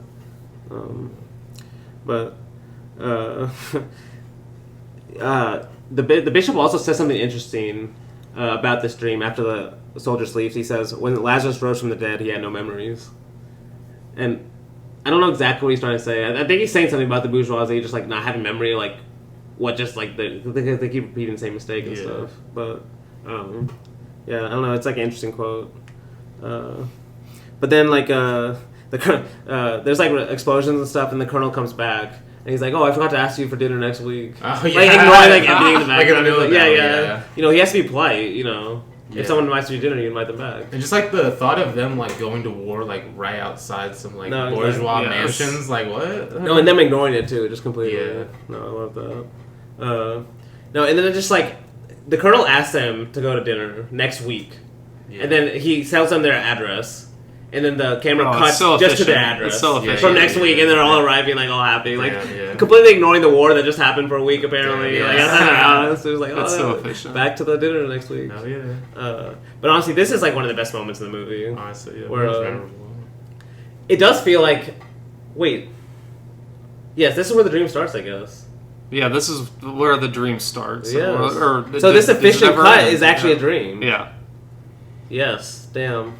This was that's why the time jump feels so sudden too, because it's not actually a time jump; it's just this guy dreaming. This the first time I watched it. This was the dream that made me go like, "Holy shit!" Yes, because I was like, I was not expecting where this one ended up. Basically, like the desires of this man. Well, first, before we get to that big moment, the big moment reveal in the scene, we get who has the better Napoleon joke, Tati or Buñuel? Because they both involve putting a Napoleon hat on a guy. Well, it's technically the point. I like the Tati one more because like they did the architecture. It's like in the architecture. It's like because it's like he's making fun of the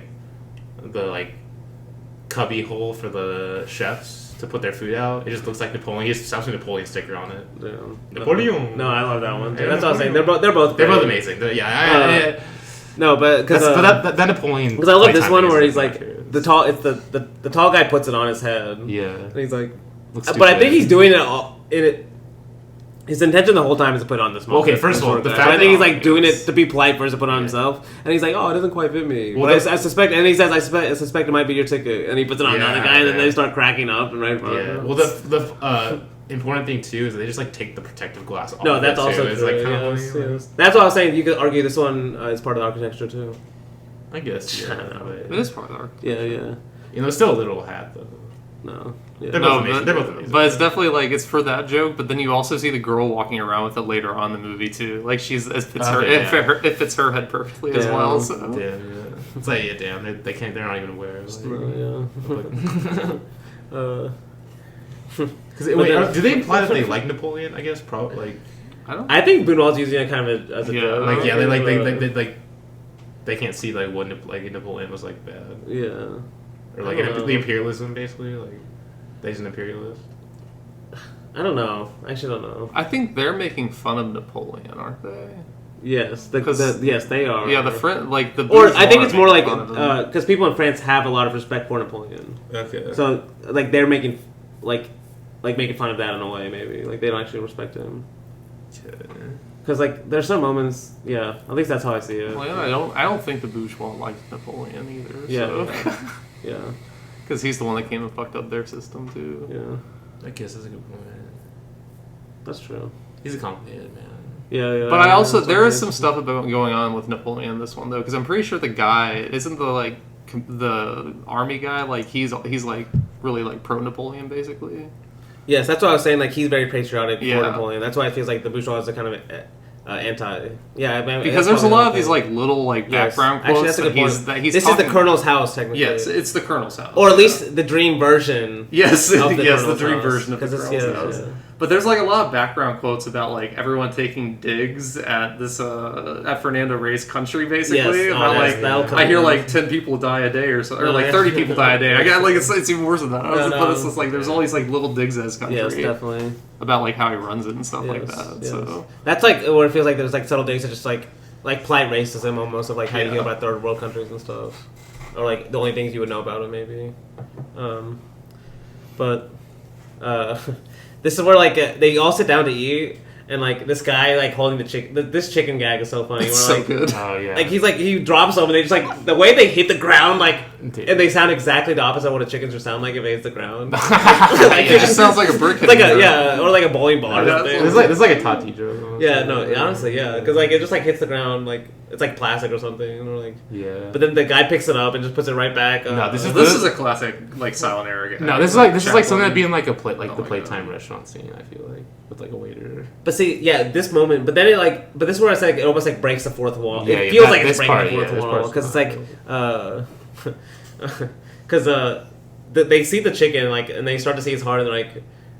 This is where it's like it feels like it breaks the fourth wall because some guy's like, "Is this a joke?" And then like one of them says, "I forget which one it says." It's like, "Is this a joke?" I think it's like the younger guy. Yeah, I think he says this is a joke. But that's when like it's kind of interesting the way he like cuts. He like it does a couple of cuts like around them, around their table, and then he cuts behind them.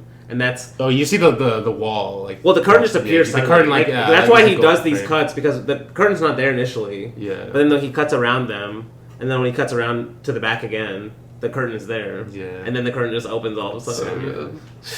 I love. Okay, yeah. Obviously, major reveal, but also I just love the guy in the. What do you call it when they're under the stage? The guy that has the script. The teleprompter. I don't know. Teleprompter. It's a real human teleprompter. Human teleprompter, basically. Yeah. Like the way he's like trying to like get them to say the lines too. Cue card reader. The script's probably like a script supervisor. Probably. No. The supervisor is the one that like. Maybe it's for that's theater. Also for theater. That's for film. It's like that, but I don't know if that's what they're called. But the way he's like trying to get them to still say the lines is so funny. He just keeps on like under his No, that's what makes it so funny because like, like the idea of you not you thinking you're actually your own person and you're like you have freedom and then all of a sudden someone's like. Say your lines. You're like, like they know your lines before you do. You're just like, wait, what the fuck? Like, and then I just love like how he just like turns around. Yes. He's like, I forgot my Cuts lines. a huge close up of him. Yeah, exactly. And he's like, oh, yeah. He's like panicking. He's like, I don't know my lines. Well, no, because the bishop starts like saying the lines too. Yes. Yeah. And he's like, oh, I don't even know my lines. Like the fact that he like buys in that he's gonna play all of a sudden. Like, well, until he wakes up. That's when he wakes up. I mean, he kind of is an actor though. If you think about it, his character kind of is an actor in a way. Yeah, honestly, a lot of these guys. So in a way, like that makes sense that he'd be the one to like immediately jump on trying to say the lines. Yeah, no, that's true. But then he wakes up and there's like I think there's like where are they actually? They're at some house. I think they're at Oh, no, their no, no, house. no, no, They're no. at their house because they're late to go to the party. Because Yes, that's what it is. They get the phone Yeah, sorry, call from them because I'm at like the in my party. notes I have the party. I'm like, wait, what? Yes, How did I get to the because party? this from party Mary? this party is an even more insane joke. No, like exactly, ending yes. to a dream that, No, I, that's- that I was yes, just like, yes, what the yes. fuck? yeah. Like that's- it goes from the one that made me go like, I don't know what this movie is like, even like this like dream that he wakes up from. I'm just like, holy shit. And then it goes to an even more insane like wake up from a dream. So Yeah. And you saying that, like now I'm kind of realizing like the I don't know my lines part of it, of a guy like being put in that situation all of a sudden, like it makes more sense as like a dream revenge for this older guy, because it feels like he's actually has revenge on both of these two other guys that he's like supposedly friends with. Okay. First it's this guy who like all of a sudden is like the one who forgets his lines in the moment, and now it's the second. Now this is the second dream where Fernando Rey's gonna have like his moment of of climax, but like also. It's significant that these only happen in dreams, you know? Because, like, in real life, he's still friendly with them every time. They're still going to dinner every time. But, like, that's what I'm saying. It feels like it's breaking down because we only learn about the breakdown through dreams, you know? Yeah. But, yeah, I guess this is one of my favorite scenes, too. Just, like, watching it unfold. Because, like, once you, like, rewatching now a few times. Once you know that this is a dream and, like, stuff is actually going to happen now. Like, more exciting stuff, I guess you could say. More funny. There's like, openly funny stuff, I guess. Yeah, this is where, like, they start making fun of Miranda. yeah. This is another thing where, like, in the dreams, he can say what he truly feels about Miranda. Truly feels about Miranda Yes. and the ambassador. Exactly. Because I love how it like almost ends before like he comes back basically.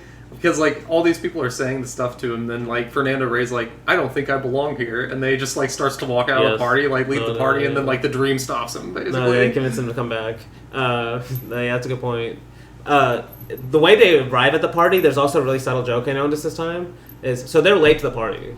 They show up and they're like, the woman that's hosting the party, the colonel's wife, is like, oh, what would you like to drink? And they both say, like, they say scotch. One of them says scotch and one of them says a port. And they like think about it. They're like, oh, one of them's like, I don't think I'll have a scotch and I'll have a port. Like acting like they're thinking about it. Yeah. But then right after they say it, they're like, oh, here they are. Here's your drinks. Yeah. Like the idea, like they don't even like. Yeah, it's like too predictable with it. Well, it's like- even if they yeah. think they're thinking about it, you know, it's already decided in a way. And it's the Yeah, only two yeah. drinks that we saw served beforehand at the party too. Whenever they're like waiting on them to get there, Damn. it's like the only two. Like drinks, they know that's so- what everyone's gonna yeah, want. Like exactly. even because like I even noticed like they actually think about it. Like Yeah. she asks like, "What do you guys want?" Like those are the only two drinks on the plate. Yeah, The platter. So it's like damn. No, but like there are like moments where like you can tell Fernando Rey doesn't actually want to talk about Miranda at all because like Yes. someone says like I can hardly believe that the gap between the rich and the poor is growing by the day. And he's like, no, you've been misinformed. Our economy is expanding as the figures show. And then he just like walks away like right Yes. away, like just Yeah. trying to get out of every situation where he has to talk about it. And that's where he says like, I don't think I belong here. Yes. Cause like, yeah, no, and then he. And then he just like slyly tries to slip out. He just like stands at the door and just like quickly tries to like dip out. and that's when It's so funny. the wife is like, oh, the colonel wants to talk to you still. Damn, which is so funny. Like, he just wants to talk to him and be racist to him. Just like, but politely though, politely.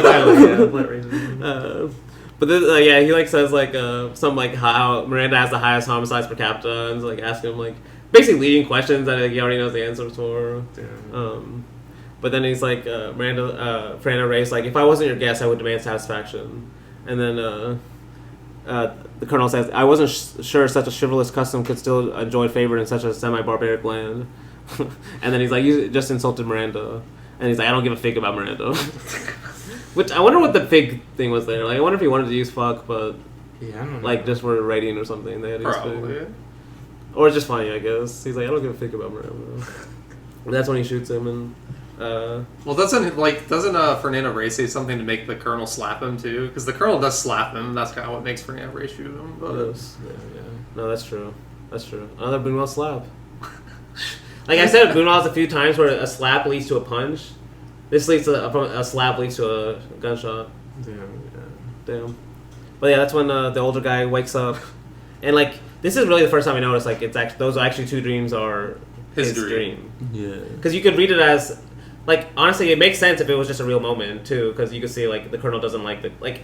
Or you can see it as the colonel's dream, maybe, I guess. Like, if you're just saying these are random people's dreams, because that would also make sense. Yeah. Like, especially, you can see it as anyone's dream that doesn't like Fernando Rey, basically. Honestly. Like, saying that what they truly think about him and stuff. But then we get another shot of them walking down the road, which basically kind of you could say is the end of part 2. But then this is where the gardener bishop is working as a gardener outside. He's like asking her if he can add more stuff, and then this random woman is like, "Hey, there's a man dying, and he's Is there a priest? Yeah, is there a priest here?" And the woman's like, "You should go to the nearest parish." Yeah, there's no priest here. You know, go to their parents, and he's like, "What about me?" You know? He's like, it's funny because he literally makes it like the he literally does that. Yes. And that's it's funny. It's because at the beginning, they also didn't think he was a priest. Yeah. They only thought him as a gardener. You know, and they already forgot right away. Like, but she's like, "Oh yeah." She like even says something about being forgetful. But then the priest stuff. See, I guess all bishops are priests. I think bishops are priests. Yeah. So we can't. They're part of the clergy. They're part of the clergy. I think bishops are higher up though. Maybe they are. Okay, that's why it's like more shocking to be a bishop, a worker bishop, instead of just a worker priest. Yeah. Maybe there'll be a worker pope one day. I know. No doubt. No, but that's when this. It's honestly just a weird random moment of this like woman that has come to tell him about this guy. She's like, "I want to tell you, I hate Jesus Christ." And he's like, "He's such a calm and gentle, good God. Why?" And then she's like, "I'll tell you after I deliver these carrots." And then like, I don't even think she comes back. Well. I don't know. Like, it feels like that moment's in here just for like him to say like, "Oh, he's a kind, gentle God," and then like he meets his parents' murderers basically, and then you could say that you could say like it's just like that kind, gentle God giving him his revenge. No, and that's why this idea of like these kind of revenge desires inside of us, even if they never actually reveal themselves, that doesn't mean they're not inside of us in a way. You know, like. This priest has just said, like, "Oh, he's such a calm and gentle God. You know, you would never expect this." And then, like, he literally, I guess in a dream figure, he meets, like, his parents' killer all of a sudden that we don't know anything about. And he still, like, treats it calmly at first, because he's, like, you think he's still going to be really, like, merciful about it, you know? Because he's like, that guy's, like... You assume so. And honestly, the way the guy says it, we kind of take his side. Yeah. Because he's like, your parents were basically, like, evil people. Like, you beat me and stuff. But then the priest is like, look at the example he gives us by uniting us here. And you're like, oh, okay, damn, he's such a nice guy. You know, he's going to forgive them. But then he also, honestly, it's a very similar way to Fernando Rey when he goes and gets the gun. Or just calmly walks, opens the safe, pulls the gun out, and just, like, shoots. Phantom Liberty has this very... Like, the way people use guns in Buñuel is honestly something interesting. Just like, it's just so normal. Yeah, it's exactly so casual. Yes. Yeah. No, but then he tells him to close his eyes to ask for forgiveness, and then just shoots him. Oh my gosh. No, but then it cuts to I think that it cuts to they're all they're all eating actually. They're actually all at the table. And he's like inviting them to Miranda for the summer. And it's like an awkward moment because they're all like, you can tell they don't want to go. Like the way they're asking questions, like, isn't it really hot in the summer? Like, and they're like, no, actually, winter. It's like the exact opposite. It's really cold in Miranda in the winter and summer for us. So like, basically defeating their point, but like, they still don't want to go.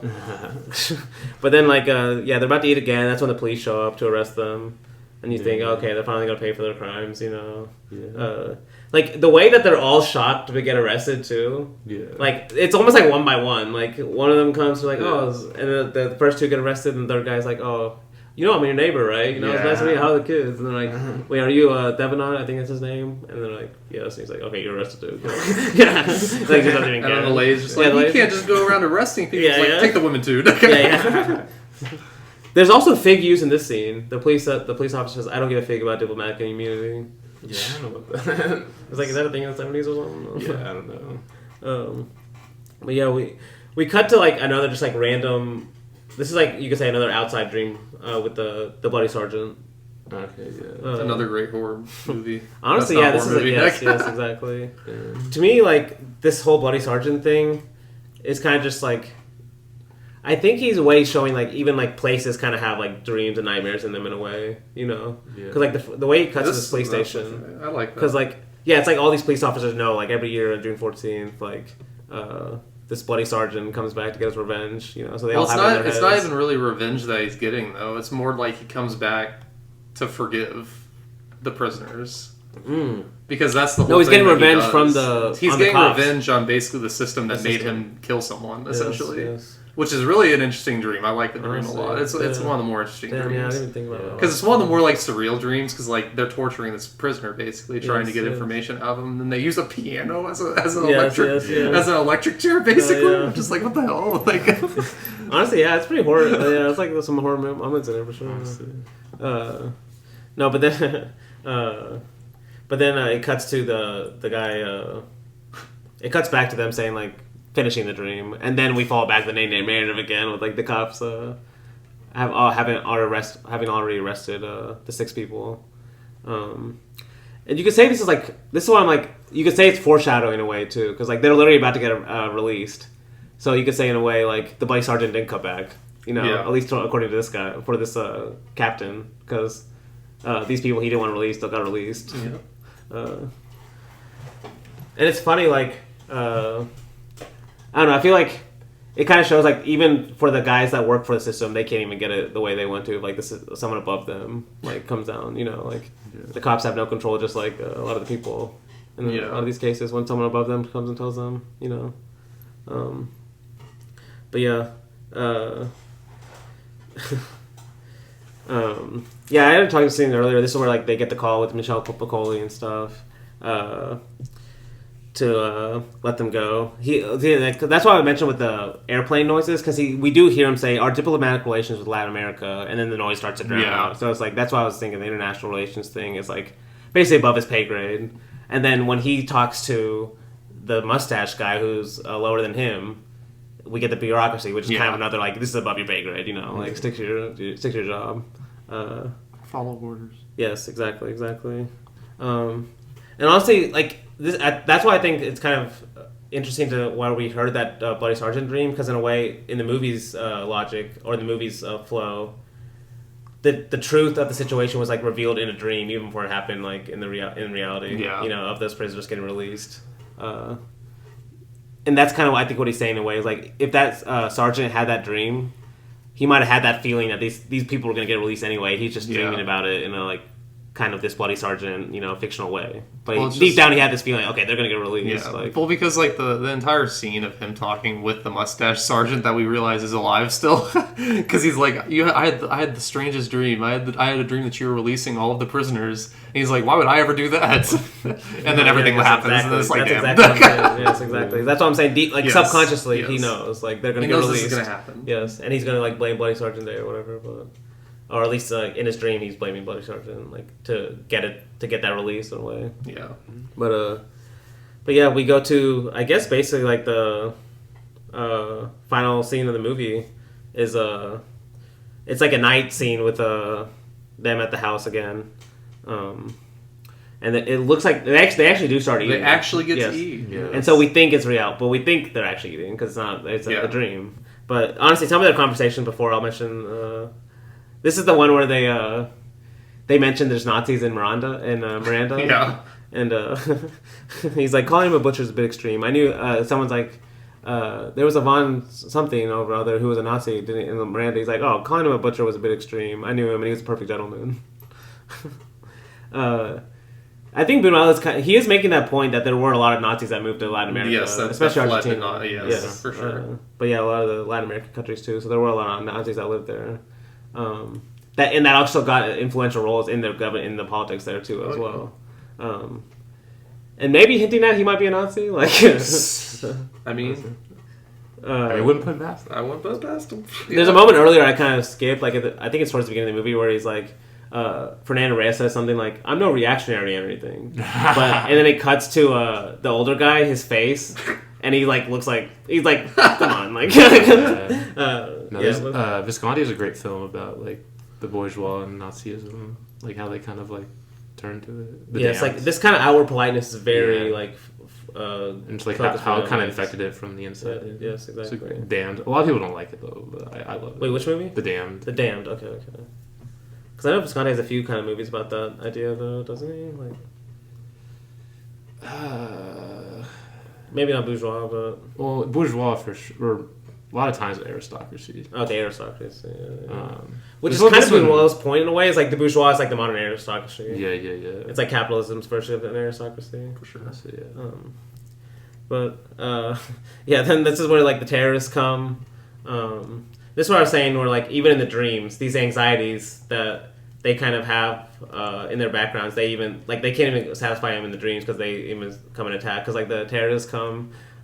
It's honestly like insane, like the way they shoot everyone. Because I even before we get to the shooting, like it's so quick. But like just like noticing, like everyone's just at the table, and then all of a sudden, Fernando Rey literally just out of nowhere, you're assuming, just hops under the fucking table, and then like everything just happens right after that. Like you can see him for a split second, just like literally dive under the table before everyone comes in. You're just like, what the hell is happening? it's that like his like instinctual reactions to do Yes. that. Even his own dream, which is funny. But then like everyone else gets lined up. The gunman is like, after we search the house, there'll be plenty of time to talk because they're all like telling him to let them go. But then right after he says that, he shoots them. Yes. It's like insane, honestly. Yeah. And just like that being Fernando, like all this being Fernando Rey's dream is just so funny too. Like, Yeah. like them just like killing them right away. Him like not being able to hide because he still like has to eat. Like like grabbing the food on It's his so hand. funny. It's Yeah, so yeah. funny. And then like honestly, it's a very similar shot to like what we use for the obscure object of desire. Like when Yeah. Fernando Rey's like looking up. Yeah, like it's a a great shot. close up. It's another like he's actually looking up too while he's like eating. Like Yeah, it's yeah. the same kind of shot. Like honestly, like he like really like makes fun of Fernando Rey in some of these movies. But it's everybody's okay. definitely down for it. Oh yeah, he's a great actor. It just like it works so well because he has this like outward like charm to him, you know. But you can still tell he's a little But seedy. yeah, he's got like a very little- seedy. Yeah, he's very like, seedy, like but kind of like I don't know. You can't trust him. Yeah, exactly. He's got the sneery like snivelingness He's about him. discreetly charming. Yes. There we go. He said it. No, but this is what I love too, because the dream ends with him like getting shot at after he still can't help himself for eating. Dude, the fucking But then- reach up to the table, that's literally a silent gag, Yes, dude. Just honestly, like a silent yes, movie. yeah, it's like he can't help himself, you know. But then like when he wakes up, this is what I love too, like the continuation of this, because the only thing he remembers from the dream is he's hungry. You know, he has to go eat. He has to go eat. You know, like, nothing else is learned. And that's kind of what I'm saying. Like that's the whole thing that keeps this movie driving. Is like there's desire, which is hunger in a way. Yeah. And That's that's what it. makes you know, like it doesn't matter everything that goes wrong or right. It's like that's what keeps this people Like this, that's people what makes going. you think this whole movie at the end of the day was just all in Fernando Rey's dream, because it's just like that's why I was saying with dreams, like if you ever go to bed hungry and you dream, you're usually hungry in the dream and always trying to eat but never can satisfy that. No, yes, And then that's what do you see Fernando Rey Yes. do at the very end of this? He Yes, finally yes. gets to eat. yes, And he actually finally gets to eat because he, like Buñuel actually shows him eating too. So exactly. we're back in reality, boys. Sure. But yeah, the movie ends with this is the last act, the third time we see them walking on the road aimlessly, and Yep. basically no resolution, but repeated We learn more just about the repetitions. characters. We learn more about them, but In a way, they we don't learn anything yeah. about themselves. Really, it doesn't feel like. Yeah. But yeah, one of my all-time favorites. Me It's a too. great film. Great Amazing. movie. Masterpiece even. Yes. But yeah, we'll be right back with The Phantom of Liberty.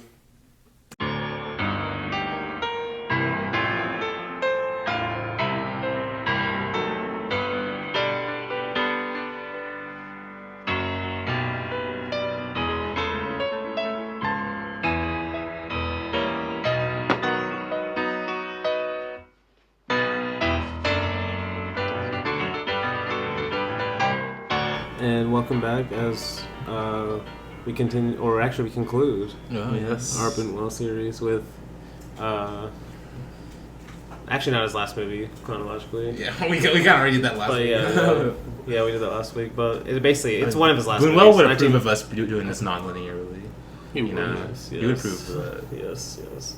I don't know, and you guys agree. It kind of makes sense to group these two movies. Yeah, definitely. Actually- they're like very similar. But honestly, like They're similar. you could group any of the three movies, like any two, and I think it would make sense. Yeah, it would make sense, but it's definitely these two make the most sense together. And to me, like Obscure Objects made more sense with L anyway. Kind of like the, Yeah. like in fact they're like 20 plus years apart, Yeah. and they still felt like similar. in a They're lot the of same ways. film, Yeah. But no, we're ending with The Phantom of Liberty. 1974. Discreet Charm was only 2 years before this, 1972. Okay. But another reason to end with this movie is, let me just read the Buñuel's quote. Quote, "Chance governs all things. Necessity, which is far from having the same purity, comes only later. If I have a soft spot for any one of my movies, it would be for The Phantom of Liberty, because it tries to work out just this thing." So, and I've mentioned how he called this multiple times his favorite movie. I didn't see it. Well, I guess this is like towards him in his career too, but he did call this movie his favorite, and like he said here too, because we've definitely talked about this idea of just over and over again of chance and mystery in Buñuel, but it just feels like this is like the fully committed one, you know? Yeah, it's like a culmination. Like, just Discreet Charm has like a kind of formalism in terms of like it's going to repeat the idea of these people trying to eat and they can't, or something like that. But just Phantom of Liberty really just has nothing. Like, what is the story of this movie? It really is all chance in a way. Yes. And I guess chance and mystery. That's what you're saying. But yeah, let me ask you guys first before maybe I say some stuff on it. Is I know Luke, you love this movie, so we'll start with you. Well, yeah, this is before the series. This was my favorite Buñuel. Stay tuned if it still is, but it's like I still love it, of course. Like I kind of said before, it's like almost like it just feels like he's just going around and like commenting on like a lot of different things, which I think like kind of in each like vignette in a way, and like which is kind of like me calling it a vignette. It's not even really a vignette. It just feels like that because of how he's connecting them. Like the only thing keeping this from being a vignette movie is the connectors between the scenes. Yes. So that's kind of how I think about the movie in a way. Like, so, is it, like in a typical vignette movie, what keeps the connection that's different than this one? Well, it depends on the vignette movie, of course. But like if it's one director, okay, then it's usually usually it's some type of theme or like a city or something. Or the formalism is obviously the same if they're on a tour. Like think of like Dreams, Kurosawa. Yes. Which I think still kind of has like a repeating character, but he's not really like treated as one. Dreams doesn't have any repeating characters. Is it not? Okay, I thought it did. Unless you see Kurosawa as like kind of yeah. Kind of just because it's called Dreams. But like if you want to, but then if you want to consider like one of Fellini's films, like episodic films, like it just depends on the movie, but usually it's not like this. Like So what do you see this one a little bit more different? Just the way he connects them, honestly. Okay. He's like to me, he's just ditching characters at will, like. But see, you can say a lot of vignette movies do that, you know. But this one especially, like every time they start a new vignette, they're just ditching all the old stuff, and then maybe even start a brand new. Usually, yeah, but like this one has less connecting in it. That's just kind of. It has less connecting in it. Yeah, except for the characters. So that's why it's complicated because in some ways it has less, like you're saying, but in a lot of ways it has more. Like in terms of if you think about the literal dynamics of how the film flows. Yeah. Like it doesn't, like you're saying, a vignette typically you think, okay, this one's over, now we're starting a new one, you know. But Buñuel's is like. It's literally like one random character in a room, and you don't know which one we're gonna follow next, and then we just follow a different one. He's like teasing a bunch of different ones. Yes, exactly. He's showing us possibilities of what we could possibly follow, and then just follow. But this movie's incredible. There's like so many images from this movie that are just like you'll never forget them. Like it's unbelievable. No, she'll talk about it. Yes, I think that's a positive of this type of movie too. Is like it just does to me. It just becomes about the images, you know. Yeah, like. It does feel like there are certain objects that become really important too throughout, and just even this the random cut to animals like multiple times, honestly. But just like just kind of this exciting nature I've mentioned. Like how is he gonna take this next? Yeah. Like how is he gonna flip like societal norms on its head? Yes, I'm gonna mention that in a few minutes. But like literally flipping them, like. In some cases, yes. Oh my gosh, the kind of iconic scene I think you're talking about. But what about you, Blake? What do you think of this movie? I have to start. Are there emus and they'll do frogs? No, yes, no. I mean, once I saw the emu, I was completely in again. No, but this is like I said. This is. I was expecting a Sans Soleil. I know, right? It took me a moment to be like, what movies are you referencing? I did make the comparison to a video essay, but exactly. I kind of feel like that. Yes. Honestly, yeah, because that cut in Sans Soleil is very much like this one. It is. It's just out of nowhere, literally. It's just like, what the fuck is an emu doing here? By nature, video essays like a lot of time kind of do jump from like area focus to area focus or subject to subject. You know, it's not. But to me, does this one feel like subject to subject? It does for me. Okay. It feels like he's commenting on something else. Okay, yeah, he does, yeah. Like It just feels so natural. like a different to me at the same aspect. time. No, it does. That's what's so crazy about it. He does that while feeling so natural. Yes. But yeah. No, yeah, but in general, this like I said, I think earlier in this episode, this was one of the first Buñuel movies I watched, and it just went completely over my head. Honestly, I still liked it. Honestly, I still liked it.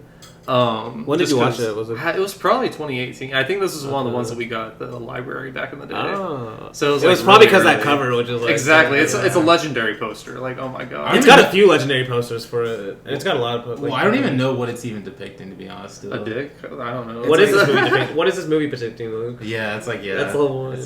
But this does feel like a revised and I don't know, like revitalized version of like the Milky Way, kind of, for like a different type of thing. Like he's not doing religion in this movie. Yeah, I compare it. Yeah, I really said this in the Milky Way episode. Like, it's kind of. But I said like, I didn't like that movie as much because it doesn't flow as well as this movie. Yes. Yeah. And like rewatching this, like I stand by that.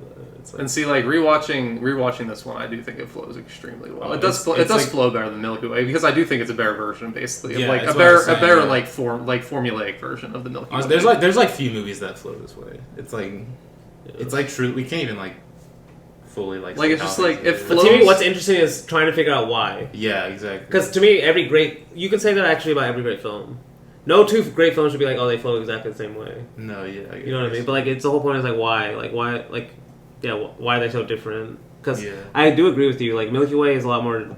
Honestly, it feels a lot more like a vignette typical movie, because it's like, even though it is a lot more just random in terms of how it does the time jumps, it still has these like specific time jumps. You can kind of tell he's commenting on the, like I said, those 6 heresies and stuff. Yeah. You know, like you would have like a more typical subject matter. Yeah. But this one just feels totally free almost, and like it's like free. Like to me, the great scenes we'll talk about is like in the hotel. Yeah, you know, where just you don't know which room, like literally what room he's gonna start and end up in, or like what's gonna lead to what. Each door is like a new possibility, like new like world. And just just in different ways, it's never what you expect. Yeah, like kind of just showing like the idea of saying the unexpected is almost cliche in a way.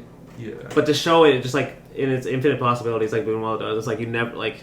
That's when you start to believe it in a way, because it's easy to say it, but then like to actually make a film feel so like natural, but then also at the same time not like it's hard to make a film feel like natural, like we've been talking about, but at the same time always show you new images. Yeah, that's why a lot of people like cliches or like old stories, you know, or old narratives, because then you can kind of like fall back on them. You know, they feel comfortable, but like. Yeah, to have a film like this, but still feel natural is just that's why I've been talking about throughout the series is why I consider him such a formal director as well as his like content, you know, his subject matter. Yeah. But I think that's also why I love this movie too. It is like him just being like, I don't care about a narrative at all. You can tell he had like so much fun making this. It feels like it, or writing it too. Yeah, like. Actually, I forgot to mention it at the beginning. Actually, I did mention it. The Jean-Claude Carrier quote about him, like how he liked to basically play games with his imagination to see what he can come up with, and sometimes just like repeatedly telling different variations on the same story, and that's how they would come up with scripts. Like this one feels exactly like that in a way, you know. Like I'm also curious, do you know what the name is referring to? Like Phantom Liberty, the name of it. What, the Phantom? Like the family, like what is that? What's that Phantom? Like what's the title? Like where do you get? What does it mean? Yeah. It basically, well, in a way, it means like liberty's a myth, freedom is a myth. Okay. You know, like it doesn't like it's a phantom. Okay, you know, we think we have liberty, right, or freedom. Because the Letterboxd bio says he got the name from the Communist Manifesto. Oh, I'm gonna read. Okay, I'm gonna read you why specifically, like his kind of twist on this. Okay, because it's not directly. Yeah, he kind of twisted. So yeah, that's a good way to start this. Because so this is from Joan Mellon. She wrote an article called "The Phantom of Liberty: Further Investigations," and it's called "The Phantom of Liberty: Further Investigations into the Discreet Charm of the Bourgeoisie," which is a great title because it kind of feels like that. You know, it's like it is. That's another reason why these two movies like just kind of fit together. They do kind of feel like similar topics. You feel like using the same mindset. Like the headspace. Like the movie where they're like on the toilets and stuff. It feels like a little more extreme, but same kind of characters could exist in the Discreet Charm. You know, definitely. Like you can see the leads in that movie do that same thing. Oh yeah, like stuff like that. But She says, let me just read what she says, because I'm glad you mentioned that. That quote. Okay. Also, before you say this, the Letterboxd tagline is hilarious. It's Luis Buñuel's kinkiest comedy. Kinkiest. What? That's definitely like trying to sell it. like some producers how are we gonna sell this thing? Yeah. Like what? How would you? I wonder what this trailer looked for. For this. No, that's what I was saying. Like the opening scene, like people definitely thought they were like about to watch like some historical film. They had like no idea, and then like it's no, like, and then that's the thing. Every scene has that kind of it's like that like mystery, like where's it gonna lead? It's like no. But actually, to me, that's what makes it exciting because your imagination can do like the gaps if you wanted to. But yeah, it does let you like not let you down's the wrong word, but like it teases you with like a lot of potential films maybe. Yeah. Like the weird pedophile that gives like yeah, okay, we'll get it. I just want a movie following these smoking, gambling, drinking monks. Honestly, yes. Yeah. Or this like guy that has this weird backstory too. He keeps asking like random guys like, "Do I know you?" Like, I love that guy. Like everything is so just like on the same level. Is like that's I think another reason why it flows so well because like no characters like they're saying it so nonchalantly. Everything is said so nonchalantly, so you can just like you can flow with it if you want, or you can be like, wait a second, did he just say that? Like, and you can like stop if you want, but the movie just keeps going. Definitely. But let me, because you mentioned that quote, so let me just read what she says. Quote: "The title of Buñuel's Phantom of Liberty borrows from the opening line of Marx's Communist Manifesto, and then the quote from the manifesto is, 'A specter is haunting Europe, the specter of communism.' And then she goes on to say, but with a combination of sadness and caustic parody, Buñuel notes that the specter which strikes fear into the heart of the bourgeoisie today is not a dethronement of its ruling class, but the exact opposite. The possibility of its own freedom, unburdened by the dead ends of sexual license, willful irrationality, and the liberty to go beyond the self-indulgent eccentricities of the individual ego." Basically saying, like, Marx was saying one thing about how the specter of the bourgeoisie was this ghost of communism coming, but he's almost saying, like, it's the exact opposite. It's like this ghost of freedom that haunts the bourgeoisie. Like, because, like, he keeps... both these movies have a similar theme of, like, they don't see what they're doing. You know, they keep repeating a lot of the same errors and stuff. Yeah. Like, Phantom of Liberty is a lot more, like, subtle in a lot of these jokes, though, which I guess we'll kind of get into them. But we obviously just talked about Discreet Charm as well. You know, like... I mentioned this last week with Obscure Object of Desire, how Fernando Rey is, like, recounting the story. It sounds like he's doing it, like, he's recounting a story, right? Yeah. Like, okay, like, you think he might have learned his lesson now, that's why he's recounting the story. But then by the time the end of the movie comes, the story keeps going, and he's doing the same mistakes. You know, the cycle keeps going. But he's the one recounting the same story as if he knows what's going on. You know? So, like, a lot of these movies have that kind of theme. These three movies have that kind of theme to them. And that's why I think he's saying, like, that's what stops them. That's, like, the freedom they can't have. At least that's what she's saying anyway. And at the same time making fun of... Because, at the same time, it is kind of true. Like, when Mark said that, like, he was way more optimistic of, like, what we've got, like, in 2025, you know? Like, we still have landlords more powerful than ever and shit. Like, especially in America. Like, but yeah, that's why Buñuel kind of realized that. But, like, he also, like, that's why I think people, especially me, I like Buñuel. Like, he seems fatalist like that. Like, he sees, like, the ruling class has won, at least for now. You know, they still have the majority of power in this country. Yeah. But he still sees, like, a lot of their flaws, a lot of, like, the stuff we can make fun of them about them, like, a lot of the same kind of stuff they fall into, you know, like they're like, a lot of the ruling class likes to, like, put on the image of they're the ruling class for a reason, you know, they're smarter than a lot of people, they're, like, they dress well, a lot of the stuff Buñuel's making fun of, but really, like, when we look beneath it, it's nothing, you know, like, and that's why, like, I love Buñuel, because, like, underneath, like, he seems, like, kind of fatalistic, or, like, kind of negative on the surface, but he also, like, to me, he's exposing, like, especially in these later movies, like I said, Joan Mellon said, like, he treats his characters as evil. Like, he doesn't like them at all. Yeah. Even though sometimes at moments it seems like he does.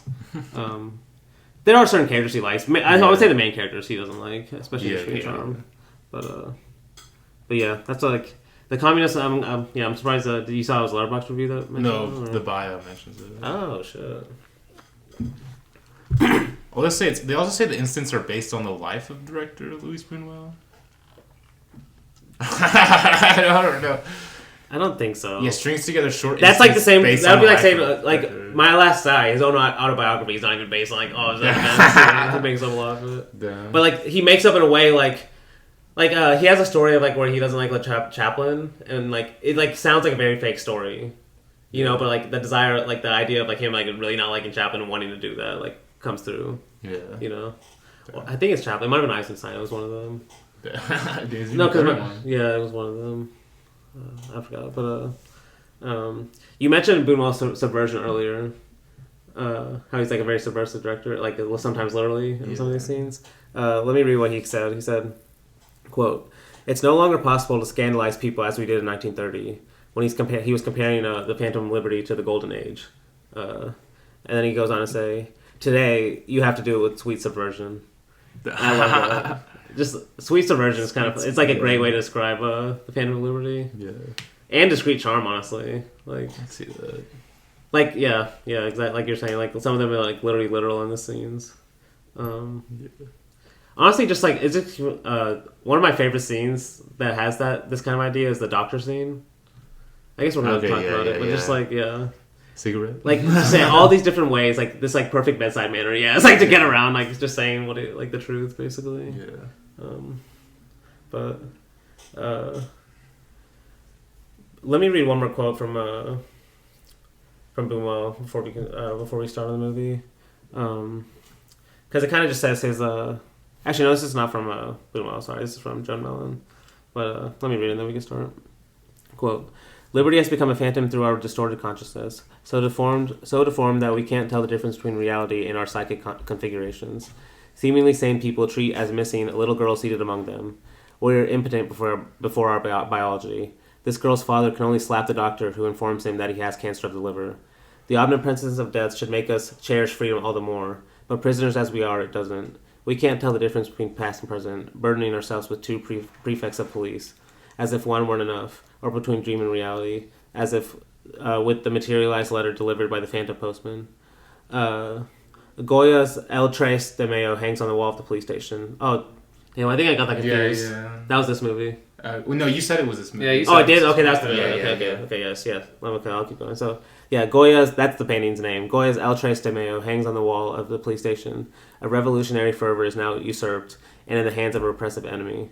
Confused, we are more imprisoned than animals in the zoo. And worse, unlike them, we delight in our bondage, recalling the revolutionaries in the opening sequence who shout, "Long live the chains." We have been rendered unwittingly comfortable with our psychic cages to the point where we prefer them to liberty, an experience and aspiration we neither understand nor desire. It's like, damn, she kind of went off. But yeah, that's like a great way, I think, to describe this movie in general. Like we see these caged animals, and then she's like worried. Like a lot of the humans in this movie are even worse than them because like a lot of them just delight in their bondage in a way. Yeah. You know. But yeah, I guess that's a good way to kind of go into the movie. It starts with that. I guess in English it's called the 3rd of May, 1808.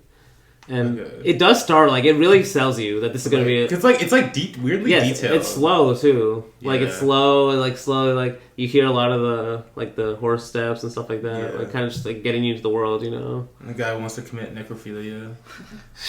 Just like straight up gets some weird shit. Like love it. So what's he trying to like? He kisses the He wants to go to statue. bed. He wants to go bed with the corpse of the queen. Is she queen or like the wife of something like that? Yeah, some kind of wife royalty. would be a queen. Yeah, but yeah. So I'm figuring stuff out. I love how you just like realize that. You're like, wait a second. They're connected. Hold on. I figured something out, guys. The wheels are turning. No, what were you saying? But then like, well, I was like trying to remember what she was, but I think she's some historical figure. Okay. They open up her like coffin, and she's like perfectly like skinned or whatever. No, yeah, she has like perfect skin still. Yeah. Well, I think this is definitely showing like this is how the guy imagines her anyway. This is what he's wanting when he's doing this like insane shit. Because exactly doing insane shit. But then like when the statue of the guy like hits him on the head. Oh, damn. Damn, it's like Buñuel's got a little like. Chaplin. Yeah, that's like a silent gag too, honestly. That's like the animatronic. That's like the animatronic. No, honestly, it's a little Méliès gag or something. Okay. It's like Chaplin is a tree. Okay, Chaplin has a tree and soldier arms. No, but why say Malia? Because it's like just magical. Like it's not explained why it's the actual statue comes alive for this. Like this is like the only magical moment in the movie. Really, if I'm Dude, there's a phantom horse and an emu. okay, those are dreams though. That's magical. I'm pretty sure that's a dream. It's explained as a dream anyway. The letter he gets is real. Exactly. Yeah. He's like explain his letter. He's like, all right. No, but yeah. So yeah, no, he gets hit, and then he gets back up. They tell him like, yeah, he digs up after he gets hit in the head. They dig up the body, I think, after he gets hit. Okay. But yeah. But then we learned this is just a story this maid is reading. Just ran bench in the middle. Like that's what I'm saying. Like it's such a good sell. This is like honestly maybe the best one. Like of like selling you one thing. Yeah. You know, like maybe it's just the beginning. That's why. But this like kind of historical setting, this vibe you're getting. Is honestly even the idea of like the title Phantom of Liberty, and you don't know what's going on except for the title. Yeah. The beginning of the movie kind of sells you on that. Okay, this is kind of fits for that. Like the ghosts of the past. Yeah, people like she said. Someone said like I read some of the soldiers yell "Long live the chains." Oh fuck! I forgot to mention. You know Buñuel's in the scene. He's one of the people that gets executed. Yes. He's wearing a brown. He's like the first guy. I like you have to notice it like very quick. It's only a couple seconds. I did not notice it. And he's like wearing like I guess like a brown like rags. I guess it looks like a priest thing, but damn. I'll have to show you after. Okay. He looks pretty old, but he looks great. I mean, he was pretty old. Yes. No, but just him like getting outshot because it's funny. I think this is the only like I know he might show up in some of his other movies. It's like we talked about one time he showed up in one of them. Well, he was talking about a different movie that Buñuel showed up in, like 1974 or 64 or something. Okay, yeah. He was talking about a different movie that he was in. Yeah, that he played an executioner. Yeah, he played an executioner. Yes. No, now he's getting executed. Yeah. No, but then it hard cuts to this. I guess this is just a book that this lady's reading. Yeah. She's looking after the kids. She asks. Yeah. I still don't get this joke, the paraphernalia joke of like. She's like, in France, paraphernalia just means like a woman's things, but in America means much more or something. Yeah, I don't know. But then the girls are like, oh, we're gonna go off, and then like this, like drugs maybe. I don't know. Yes, but like she just asked like why. I guess she reads something in the book about paraphernalia. I don't know. Yeah, I still don't know. But but then the two girls. Well, I guess the movie ditches it too because we just follow the two girls. They're like on the slide and stuff. They meet, and this is where it's like now all of a sudden we think we're following like a pedophile movie. All of a sudden. Like, and he sells like the way he just is so efficient. Just like a few shots get you in this all of a sudden a new tense mood he wants you in, and also not committing to not showing you what the pictures are too until like that oh my god, it's like so good. And like the fact that it's just honestly it doesn't feel that worth it. Like yeah. Like for how intense it is. Like wait, what? But then you start thinking about more. I was like, okay, like that's okay. Like, what do you think? What do you think? Because I don't know if he's. Yeah, what do you think? Basically, something about the bourgeois like hating like culture, history. Yeah, maybe just like avoiding even other cultures. Like, not wanting your kids to see it. I guess. Like thinking they're like different. Yeah, because like the Taj Mahal one is so funny. Yeah. Okay, that's too far. Just like the way that like she's like the Monica Vitti's character is like getting like. It's like almost getting like aroused by it. Like she really is getting aroused by it. It's like, and like she's like after like she gets like mad at the maid and everyone and like the kids too. Does they fire the maid? Yeah, they do fire. Okay, the maid. Yeah. And I think he's just saying something about like the way we react to things is how like we treat the thing itself in a way. Yeah. You know, like even if like the thing is actually not that big deal. A big deal in the general like. If we're conditioned to react to everything in a certain way to things, like just like the way, and he's saying this in terms of movie terms, like the way we're watching it, you know, you film like it's a creepy guy in glasses, like watching kids, like no kids, and just watching kids on a slide, you're gonna be like, oh, he's a creep, you know, that's all you need in cinema. Like, why else would you show a guy like that? And then he gives them pictures, and you're like, oh shit, that's even worse. Yeah, like, you know, this guy's a creep. Like, and like way he's being so nice and stuff. But, they bring the pictures back. He's like telling them like, don't give them to your parents or whatever you do. And they come and like she gives them to the parents. Immediately gives it to them. The guy just off before the kids come home. The dad actually has one of my favorite lines in the movie. Oh, I'm sick of I'm symmetry. sick of symmetry. He just like randomly says it too. He's like, look at It's a spider. Also, yes, Like, yeah. it's also a random cut to a spider. And I've said, I think I even quoted once how like Buñuel hated spiders his whole life. Yeah. I empathize with him. I fucked with him. King, yes. I do not like spiders. There's multiple shots of spiders in his movies. I think we've talked about a few of them, but It's yeah. just the fact. Do you know why he says that? Like, do you feel like I'm sick of symmetry. Yeah. I mean, that's kind of what we've been saying about Buñuel's movies in general. Okay. Yeah. That's why that's like a theme of his movies. Sick of structure. Yeah. Yeah. Okay. It's Spiders just so funny are- though. Like, spiders that. Like to me, like especially if you're watching this for movie the first time, he's like telling you, don't expect symmetry in this movie. Yeah, okay, We're not yeah, coming yeah. back. We're not coming. Don't get too attached. Yeah, Montevideo's here, but she's not coming back. This one scene. We can only get her one scene. That's all we can afford. No, but we basically already talked about the scene Yeah. where they cycled through. Like just the payoff, it is kind of Yeah. sweet in its own way, you know. Yeah. It's like you think it's gonna be really bad, and so when it's like the exact opposite, like You're like, damn. yeah, I don't know, it's a payoff in a weird way, I guess. Yeah. But then he goes to sleep. I guess they do fire the maid too. They're kind of cruel. It's like polite cruelty. They just like fire her so casually, even though like wasn't her fault. Really. Yeah. Even though it's like not a big deal. And if you notice, they give the pictures back to her, the kid. Oh damn! Did they? They do. Yes, they Yeah, do. they do. So it's crazy. They give them back to the kid, and they still fire her. Damn. Well, they fired before that even, right? Or No, it's is like it after? yeah, they basically like cycle through, Okay. give back, and then they then Oh, it's they like, fire after? Yeah, it's Okay, like yeah. basically back to back kind of. Right. But then he has dreams of the emos in the Yes. south of France. Yes. Yeah. Only for once. Indeed of France. Damn, that's kind of crazy. But, yeah, I don't know. What do you think? What is he dreaming about? What's this guy dreaming about? This one's just so random. Yeah. I've never This one's because he sees so a few random. different things. He sees a chicken. He sees a woman with a candle. Yeah. The mailman that gives him the letter that we can't explain, and then the peacock or the emu. Yeah. I don't know. It's I just mean, so- it it's so does. random, It does. it's so It does weird. like mash kind of the ending a little bit with the zoo. Just like maybe this is how like he's viewing his own life almost, but like they're trapped animals. I mean, there are literally animals in his room. So Yeah. zoo No, that animals. room. The way he films that room too, it feels very Yeah, like it's very trapped. cramped, Like yeah, yeah. it's very Yeah. cramped. Like the way, the lady's like right next to his bed and stuff. That's yeah. But then it like hard cuts to him at the therapist's office, or not. He's at a doctor. I think. Doctor, yeah. The doctor's like, You're dying. "There's nothing wrong with you physically. You have to go to a psychoanalyst for something like this." Yeah, because the doctor's like, "This is not real. You have to go to a psychoanalyst." Basically, like kind of making fun of psychoanalysts.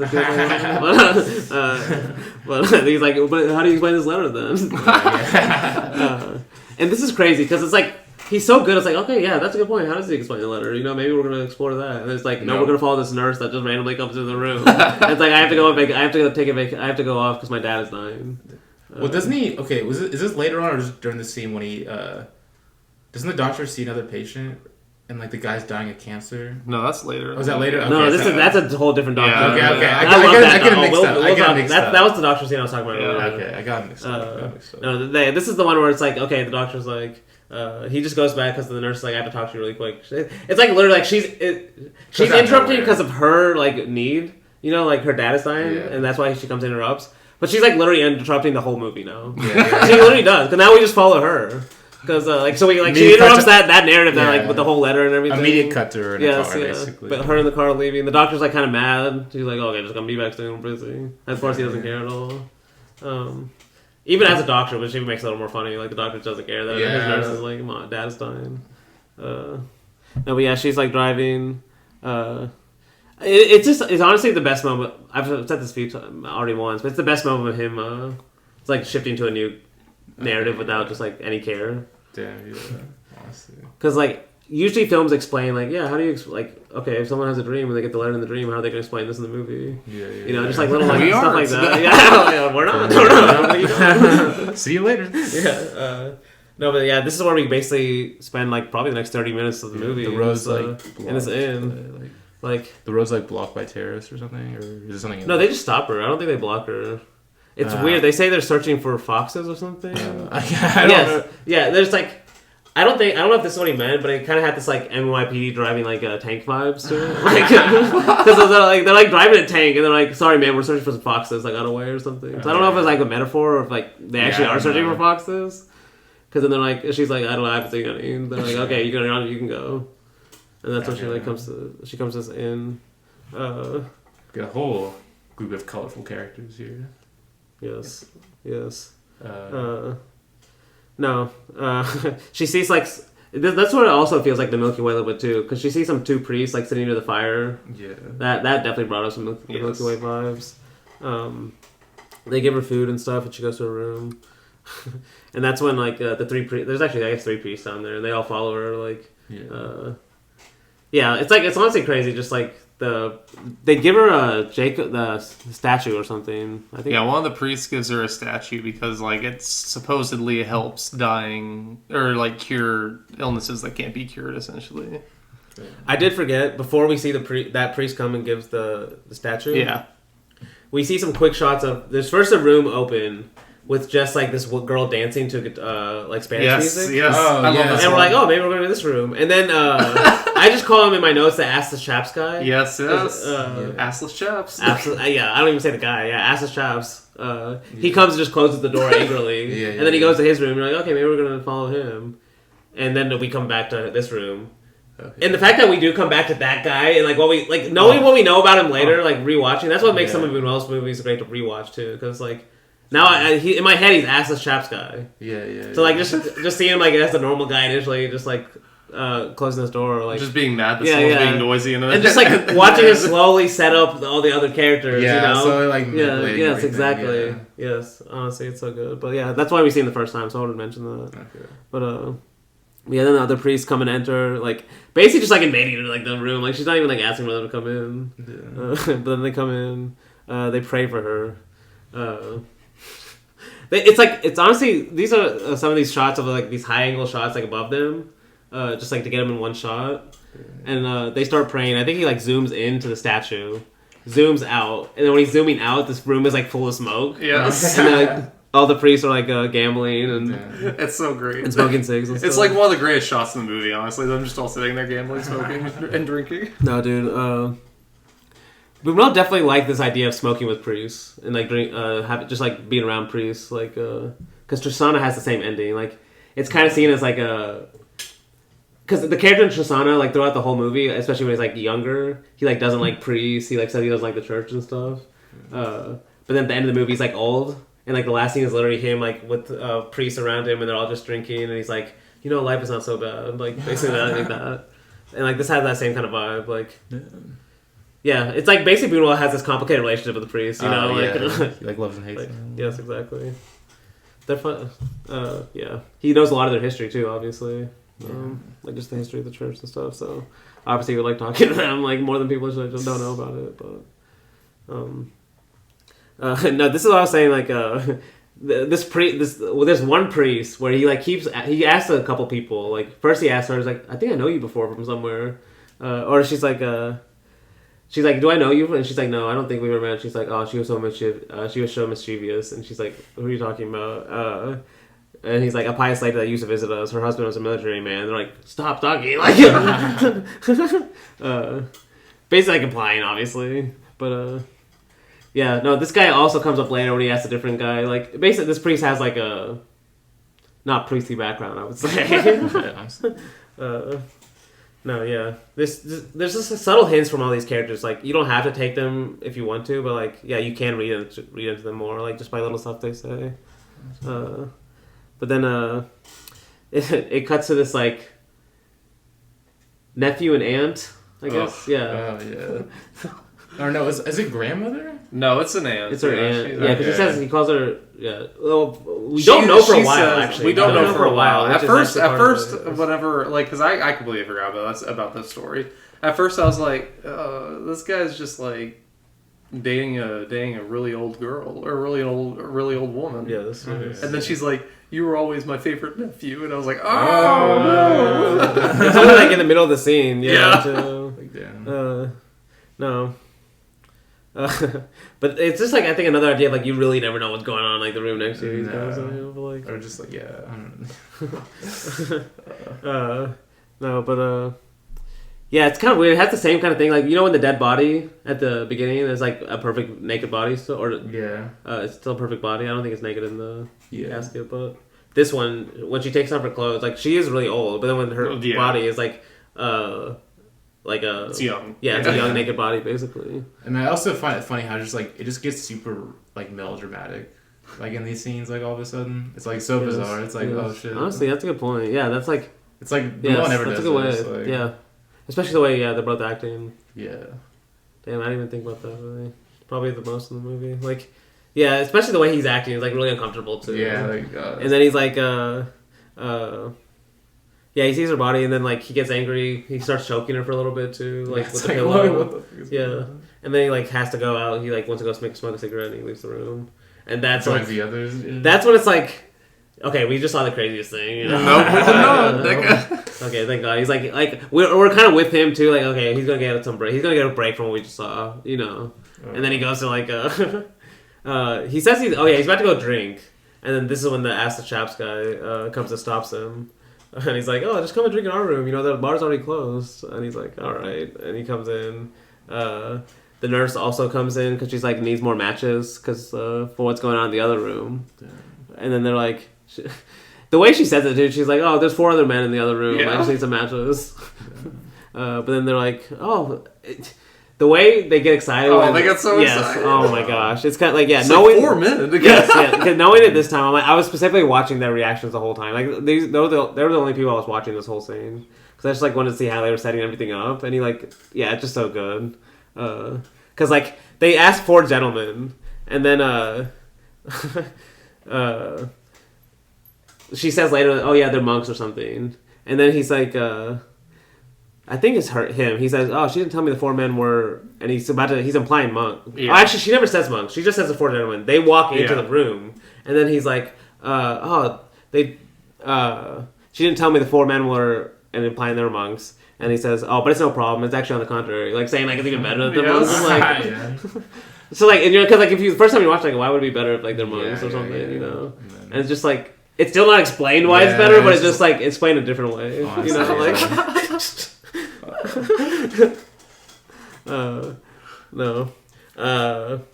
I think it's the main guy who says this. He says, I think he says this house. He's like, we must celebrate the chance that brought us together. Yes. You know, Buñuel's theme, like honestly trolling the audience too in a way. Like, what he's about to show us, and then celebrate what? And he says chance. And I don't get. See, this is what I'm saying. This is like Priest would probably get this joke for sure because he's like, you must be Dominicans, and the guy's like, no, Carmelites. He's like, oh, that's a relief. Like they're all walking in. Wait, okay. I was wondering if you knew what Carmelites were. I maybe read about it, but I don't remember. I don't know enough about it. No, but it's like this is what I was saying. There's like it's like slow scenes of they're kind of just having this kind of casual conversation in the foreground. But then first we go see him go change. No, we see the wife change first. Oh yeah, you're right. She changes first. It's kind of mysterious about why she's changing. She walks out. You just see leather and a whip, and you're like, oh god, okay, where are we going? Then he goes in. We do see his ass chapped briefly. Yes, we do. It's like a very brief. Like he shows it, but it's not that long. So you're like, wait, what the fuck? Yeah, is that? Is that just why is that? Wait, and it's more like a setup for a joke. So like, why is that important right now? Yeah. But it's like, but the way he shows it, like, is just the cuts in the faces of each one of them. I think. Yeah. It's just so funny. No, it's actually a wide shot, and it zooms in on the Yes. nurse's face first. That's how it shows, and she's just like in horror, basically. Oh my god. It's funny because you mentioned the melodramatic part, but at least for this moment, all these characters have basically, except for you mentioned earlier the young guy, he was kind of getting emotional in the other scene. Yeah. But all these characters have basically been kind of neutral this whole time. So then watching them just like freak out all of a sudden, it just like makes it even funnier. Like all their faces, just like making these disgusted faces. And then as they're running out, one of them says, "Let the monks stay." Yeah, he's like, "Wait, at least let the monks stay." Yeah. Oh my gosh. Maybe this is like Tinky's comedy. You know? To me, for that guy, I wonder if he's been on any other movies. The Assless Chaps. Because there's like certain TV characters where like once they play a role, you can never see them as anything else. Yeah. I feel like that's what this guy could be like for me. Let me figure out what this guy is. He'll always be assless chaps. Yeah, he's always like, when is he gonna reveal his assless chaps in the scene?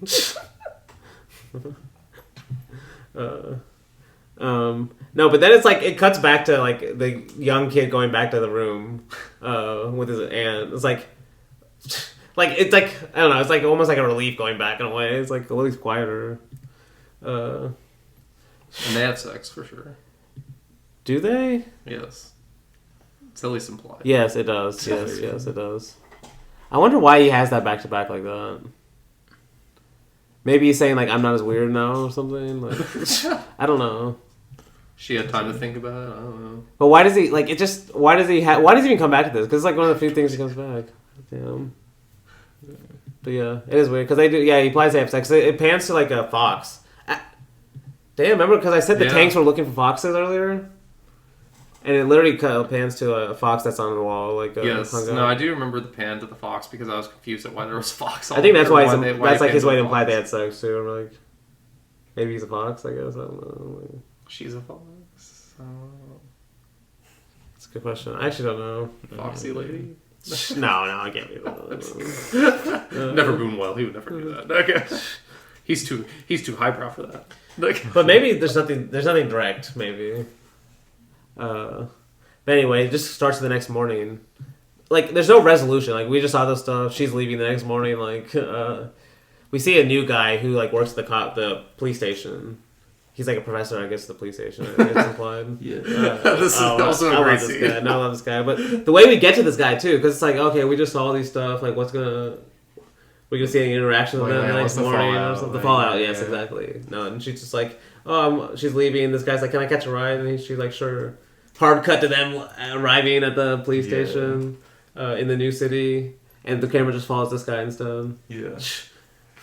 This guy. Thank God. No, this guy's so funny. Like, first of all, we see like these cops basically just like acting like kids in the class, like in this classroom. It is kind of weird, like how old they are. Like, especially like I call him the mustache guy. Yes. He's in Discreet Charm, but I love him in this one even more. Honestly, like watching him be like a prankster and stuff. Okay, how do we even, like, I don't know how to even describe this guy. Basically, he like gives he keeps getting interrupted during the speech he's giving about how like laws are changing. Honestly, he's giving you can tell he's kind of, I didn't even think he mentions, no, I don't know if he mentions Nietzsche, but you can tell he's kind of has these like Nietzsche ideas in mind of like the morals we have are not innate. Basically, he's kind of like giving that whole spiel like they're like a construct. They're cultural. Yeah. Because he mentions during his like speech he's given to the class, this anthropologist called Margaret Mead, who apparently was like really famous in the '60s for, or even earlier. But she like lived with some tribe for a long time, and she basically learned their sexual practices and stuff. And she wrote about how like a lot of their cultures had way more free understandings of sex than we do in the West, and that's why they may have like less anxiety, stuff like that. Basically, that was her writings. And apparently, she's credited for like kind of starting a lot of the sexual liberation movement in the 60s and 70s and stuff. She's like a pretty famous feminist anthropologist, I guess. So that's why like it's funny because Buñuel's like emphasizing her. He even like spells it like the name spelled out. Like he never does that. So like you can tell like he's actually emphasizing her for a reason. Like I'm pretty sure he likes her. But this guy, like the way he's saying it, he always has like whatever like. If he has a character saying something he believes in, it's almost like through this kind of weird creep. It almost always feels like that because like this guy's like the way he's talking about polygamy and stuff. He even spells it out. He's like P-O, like he's like polygamy, like.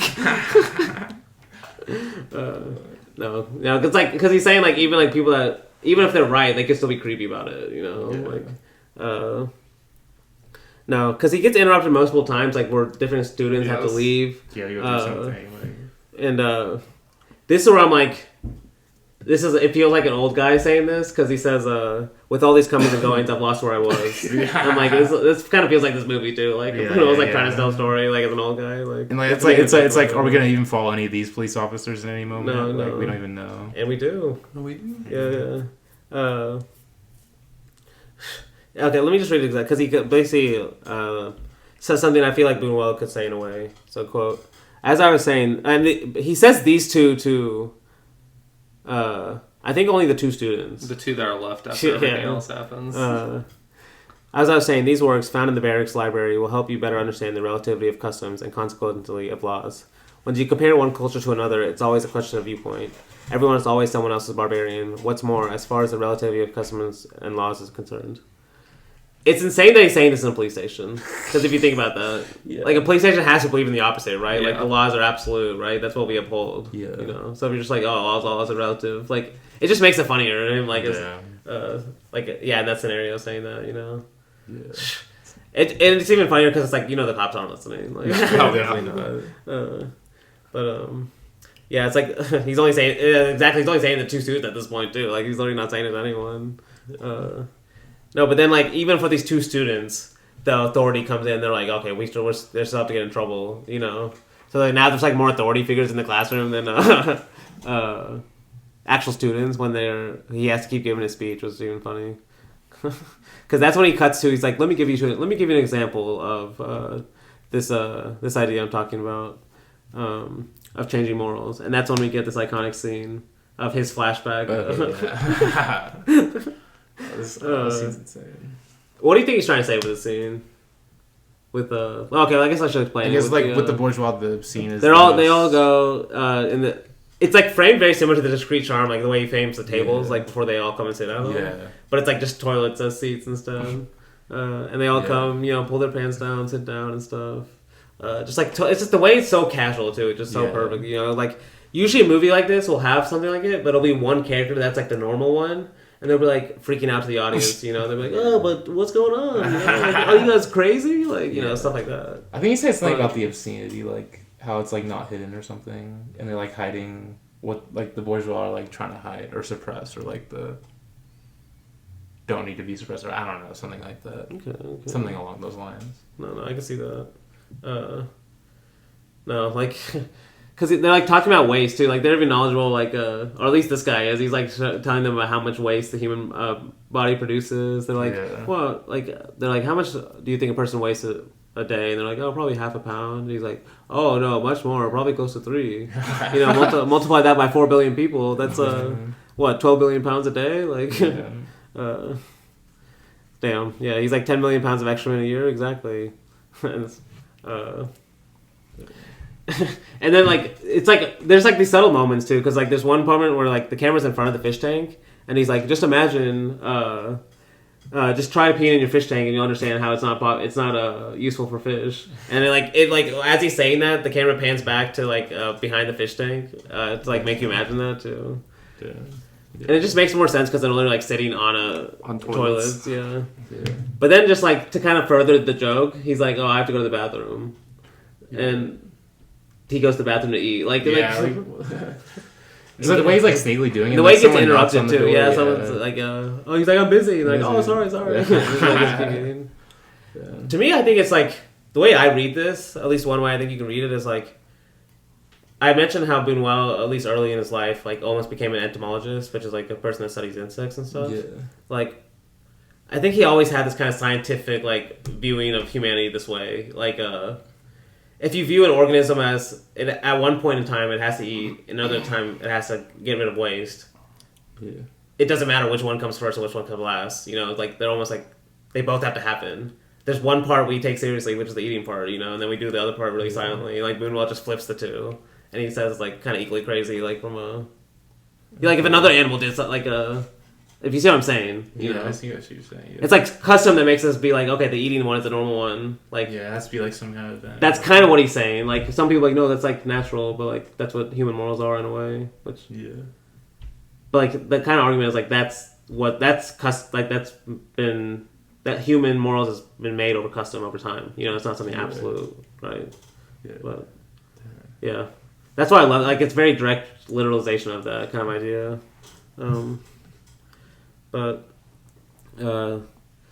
I forget, like, how we... this is basically how we get to the doctor now. So, we come back to real time. The guy's like, that's the story. Then the two cops that are left, they're like, oh, they have to go back. They have to go back on the clock now. They have to go work. They pull over a guy... I think he's speeding or something. I forget what they say. But they pull over the new guy we're gonna follow. We follow him to the doc. He's going to the doctor. And this is where like this guy who plays the doctor, I love him. He's like a great actor because he's so good at this like kind of polite bedside manner. Like he keeps using all these like weird words to avoid saying the word cancer and stuff.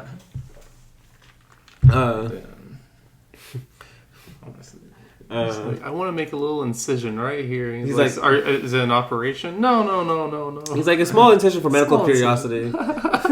And then he's like, but I need to do it as soon as possible. You can decide when, though. And like, every time he says something like that would seem really worrying, he always undercuts it with something that should give you a little hope, you know? Yeah. And he's like, a small incision, but, you know, it's only for medical curiosity, you know? Like, it's not something serious. Or like, as soon as possible, you know, like... So you think you have to be hurrying about it, and then they're like, "Oh, but you can decide when." So you know you don't have to worry about it too much. And then he's like, "But how about tomorrow?" Yeah, but then how about tomorrow? Yeah, he keeps going like back and forth, basically like fucking with this guy because he's like, "Oh, don't worry, it's just a small neoplasm."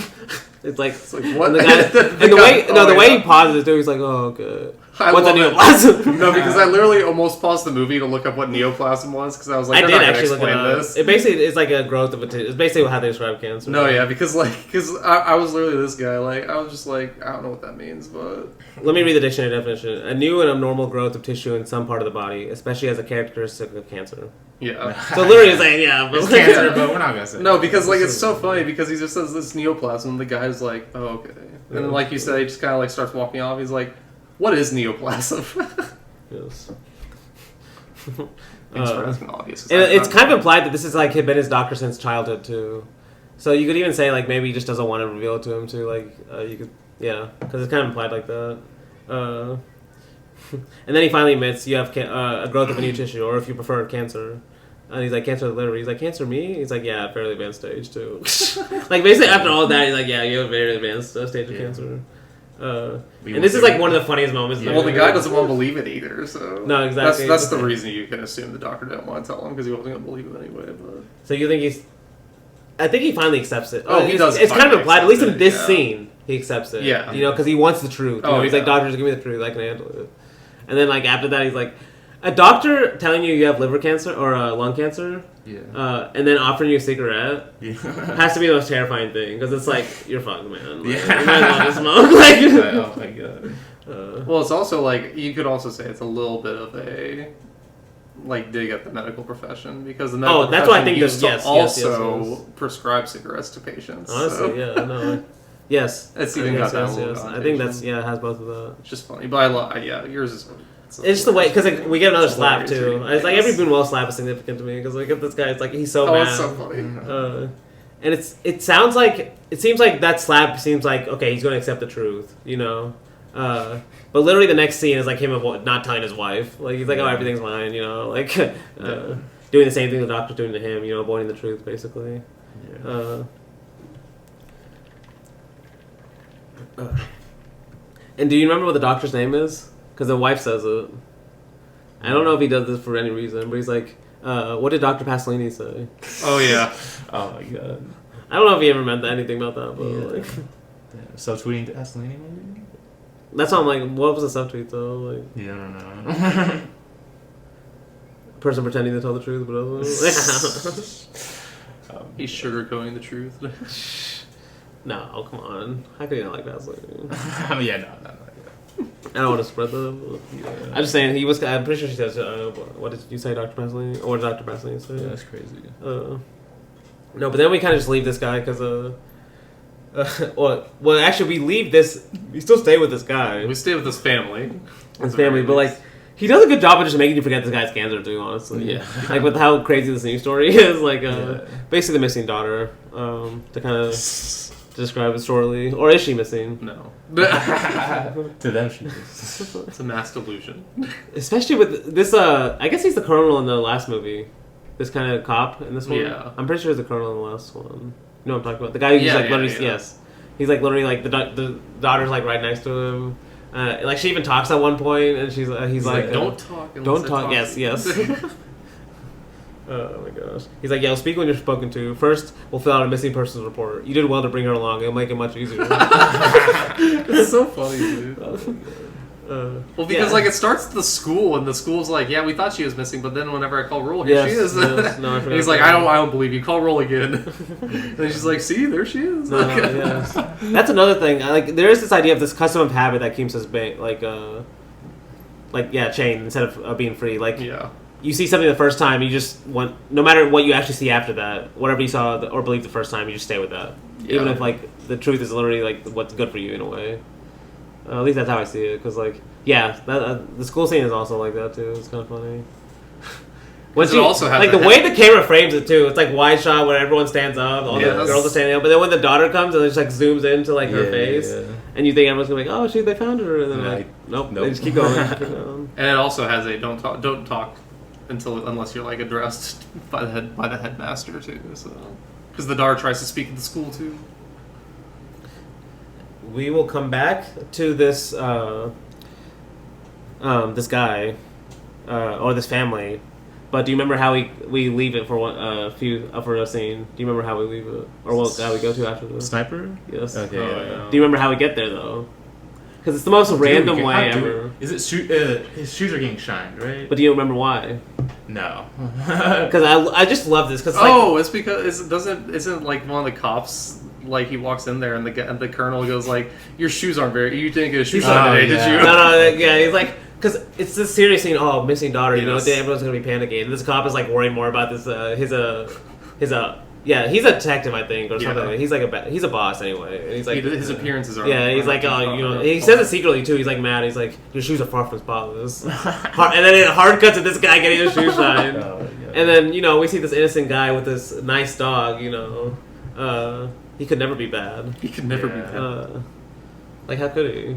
He's such a nice guy. But, We're about to see. He even says the bastards who mistreat animals should be drowned. That's what the gospel says, more or less. Well, actually, I think that's a shoe shiner that says that. Okay. That is a shoe shiner. Yeah. He's not wrong. He's just petting the dog, basically.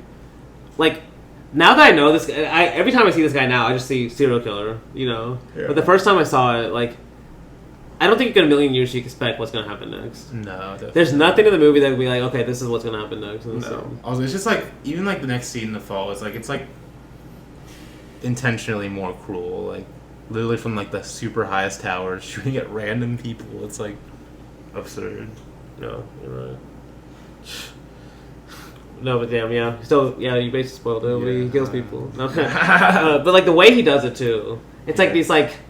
You think it's going to be these loud... like, everyone's screaming and stuff. But, like, it's implied that it's so far away. Like, you don't hear the gunshot. Like, when he cuts, you don't hear the gunshot. Yeah, you only hear the people falling. It's, like, silent kill. So, it's like silent kills, like...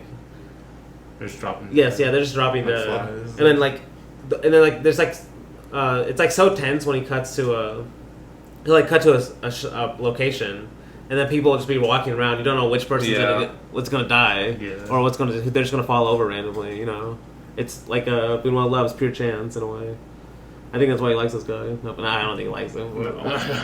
He definitely liked thinking of the scene though. He's having so much fun. Like this guy's literally like sprinting from like window to window. Like the way he frames it too, like certain cuts, but. They finally, it's basically implied, like, after he, like, kills, like, a decent amount of people, they finally, like, use the binoculars to find the guy, and then it cuts to him, now on trial. Yeah. This one is honestly, like, too accurate, this, like, idea of, like, a celebrity killer. Oh, It's like, it's I could call him a poet it's killer. like, it's so true in recent years. No, exactly. It's, like, crazy. Like, I mean, think about the rise of, like, true crime. Yes, like, it now seems like are, something like they're that, like so like especially like they say he's like a poet killer or something. Yeah, like the way people like, they wouldn't admit they're like idolizing killers, but they secretly do.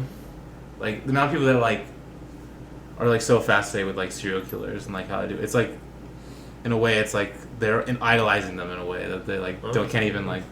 So what about horror movies though that do that? Horror movies that do that? Because I do think there's certain movies like, and they do a good job of it, of like doing that in a way. Yeah, I mean, I was just more thinking of just like real people, just like real true crime. Yeah, real, like just real. Yeah, it's real life. I guess we'll talk about that next week with the horror. Movies are. I guess movies is like a whole other. Because it is a recreation in a way, so it's like not that's true. particularly. Real. Yeah, like taking the true crime, like yeah. Yeah, that's I see what you're saying. Yeah, this one definitely feels something like that. Like that's what, like it feels like because the trial's taking so long and stuff, he's become popular in all this meantime. Yeah. You know, like you think it's gonna be the opposite. He's like a killer that's killed all these people. Yeah. Everyone's gonna hate him. But he comes out after being sentenced to death. Everyone's cheering for him. He's like celebrating after his sentence, signing autographs. Yeah, it's like exactly the opposite kind of like payoff you want. You know, from a guy that just like killed a bunch of people, which is honestly way more accurate for our society. Like, no, but then I think it. Yeah, it says there's like it just has a narrator says the search for the girl continued. As the trial on the killer poet was sentenced or something like that, because like they're in the they cut back. It cuts after the narrator says that it cuts back to the police station. And just how casual they are when the daughter walks in. They're like, "We finally found her," and she walks in like. They're just not that happy about it. They're just like, "Oh, hi, good to see you again." Like, she's been missing for 14 months, I think they say. She walks in like looking exactly the same. And then it's like even funnier because the colonel starts reading like, "Okay, at least we're gonna tell you how we found her." And he's like, "Oh, sorry, I'm busy. There's something more important. Let me my secretary's gonna read you the story instead." And then the camera follows him as he walks out. Yes. But this is now I'm remembering. This is actually the other. This is the Gardner Priest version of the cop. Yeah. It's crazy because in my notes, I'm still getting that confused because he's making that point like he uses two different guys to play the same character. Yeah. I'll say a little obscure object to you a little bit. Okay. But yeah, basically Gardner Priest is now like what's his role in this one? He's the police commissioner. Yes. Oh, we think he's the police commissioner. The commissioner priest. We think he's the police commissioner. The commissioner priest. Yeah, I just can't see him like any other way. Like even the way he's in this movie, like he's like the more understanding one. I feel like. Yeah. I don't know. I just can't get mad. Kind of creepy. I can't get mad at that. No, exactly. Like the way he's like tells his story about his sister, even though it's kind of a creepy story. It's a little bit creepy. It is. It's a very creepy story. Especially since it's like. There's like trauma dumping on people, but this is like just creepy dumping on people. Like, this woman just looks like your sister, and like officers start telling him the story. Yeah. But he is saying something about how memories work, though. Yeah. Like if we even see something that looks like something from our memory, we'll have that memory. You know, even if the object or person in this case have nothing to do with the actual memory. You know, which is another way I love how this dream, this film, but. Like the dreamlike nature of this kind of film works is like that's how dreams work too, right? Like I said, dreams are still made up of memories, even if they're just like disconnected random memories to us anyway, right? Like they're still just made up of stuff in our memory. Yeah. So like the way a dream connects like random memories is like kind of how Buñuel's almost connected this movie and stuff, like going from person to person or like falling objects in certain cases. Yeah, because he tells that story about like how, and honestly, I'm glad he has to scene it because that's where I'm gonna get the music for both. Because like barely any music in these movies. Not really. So, None. I was really glad he plays two different types of music. Good. No, but we need 3 actually. I have one from Discreet Charm too. Okay. It's like after he wakes up from the play dream. Okay, yeah. There's some music being played. Yeah. You had to really. That's basically search for it. There might be a little some more too, but basically, he's like, we see that this guy's sister's still on his mind a lot. I think that's the main point. Yeah. But apparently she died like 5 years ago and stuff. He gets done telling. She's playing the piano naked while he just like strolls around her like gently. Very weird. Hot take, guys. This movie's getting kind of weird. It's creepy. Something's up with this movie, yo. No, but then he gets out of the dream, or out of the flashback, I guess. Memory, I guess. yeah, nostalgic memory. And then they get a call from theoretically the daughter, or from the sister. Yeah. That's at the gravesite, And like his reaction, that's why I'm like, I love this guy because like this is a reaction like, wait, what? Like, ask her to prove it. Like, where was I? Like, what song did or what's ballad did I have her play for me on this day?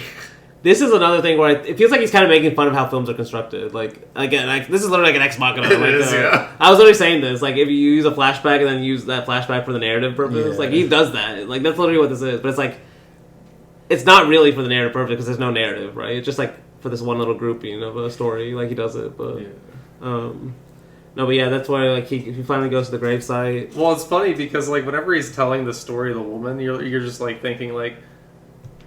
Whenever she hears the phone call, it's like, oh, your sister's dead. Oh yeah, okay. You're not just trying to get in my pants, basically. But no, it's good. But yeah, he goes to the grave. Honestly, like if you found this random guy in a grave like this, you think it was creepy, right? Yes. Yeah. But like I love how like they just don't believe he's the commissioner. Yeah.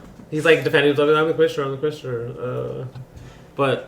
I don't know, like, I think he's just trying to say, like, I think I even made the point in the last movie, but, like, even people in the system can't help, like, what's going to happen. Like, even the commissioner, like, if the system turns against him, he can't do anything against it, really. Yeah. Like, they keep, we see the colonel guy from earlier.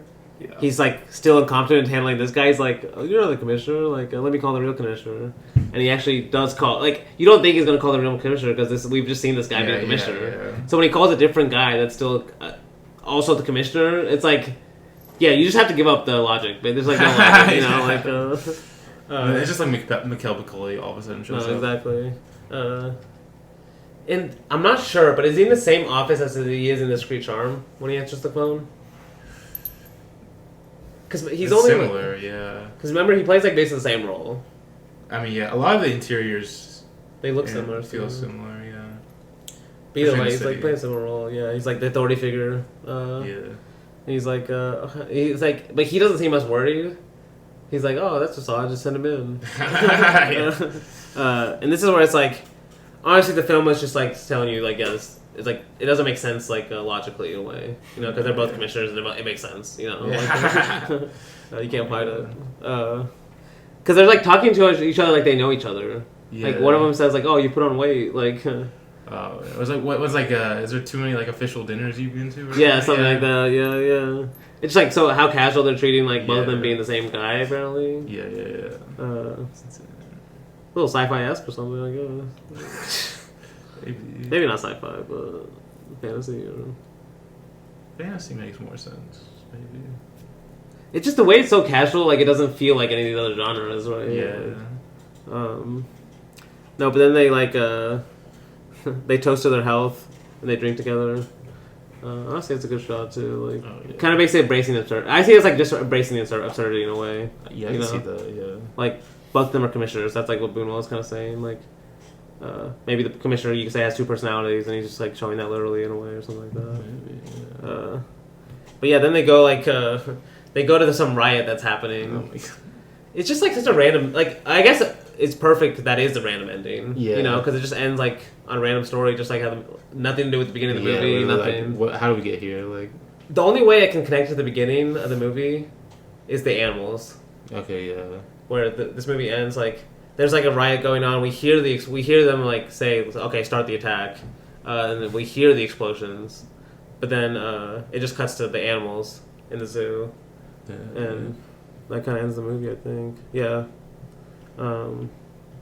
yeah. It's like animals, explosions, church bells. That's how the movie ends. Like, damn. Yeah, it's unbelievable. I don't think you're supposed to connect it. But no, yeah.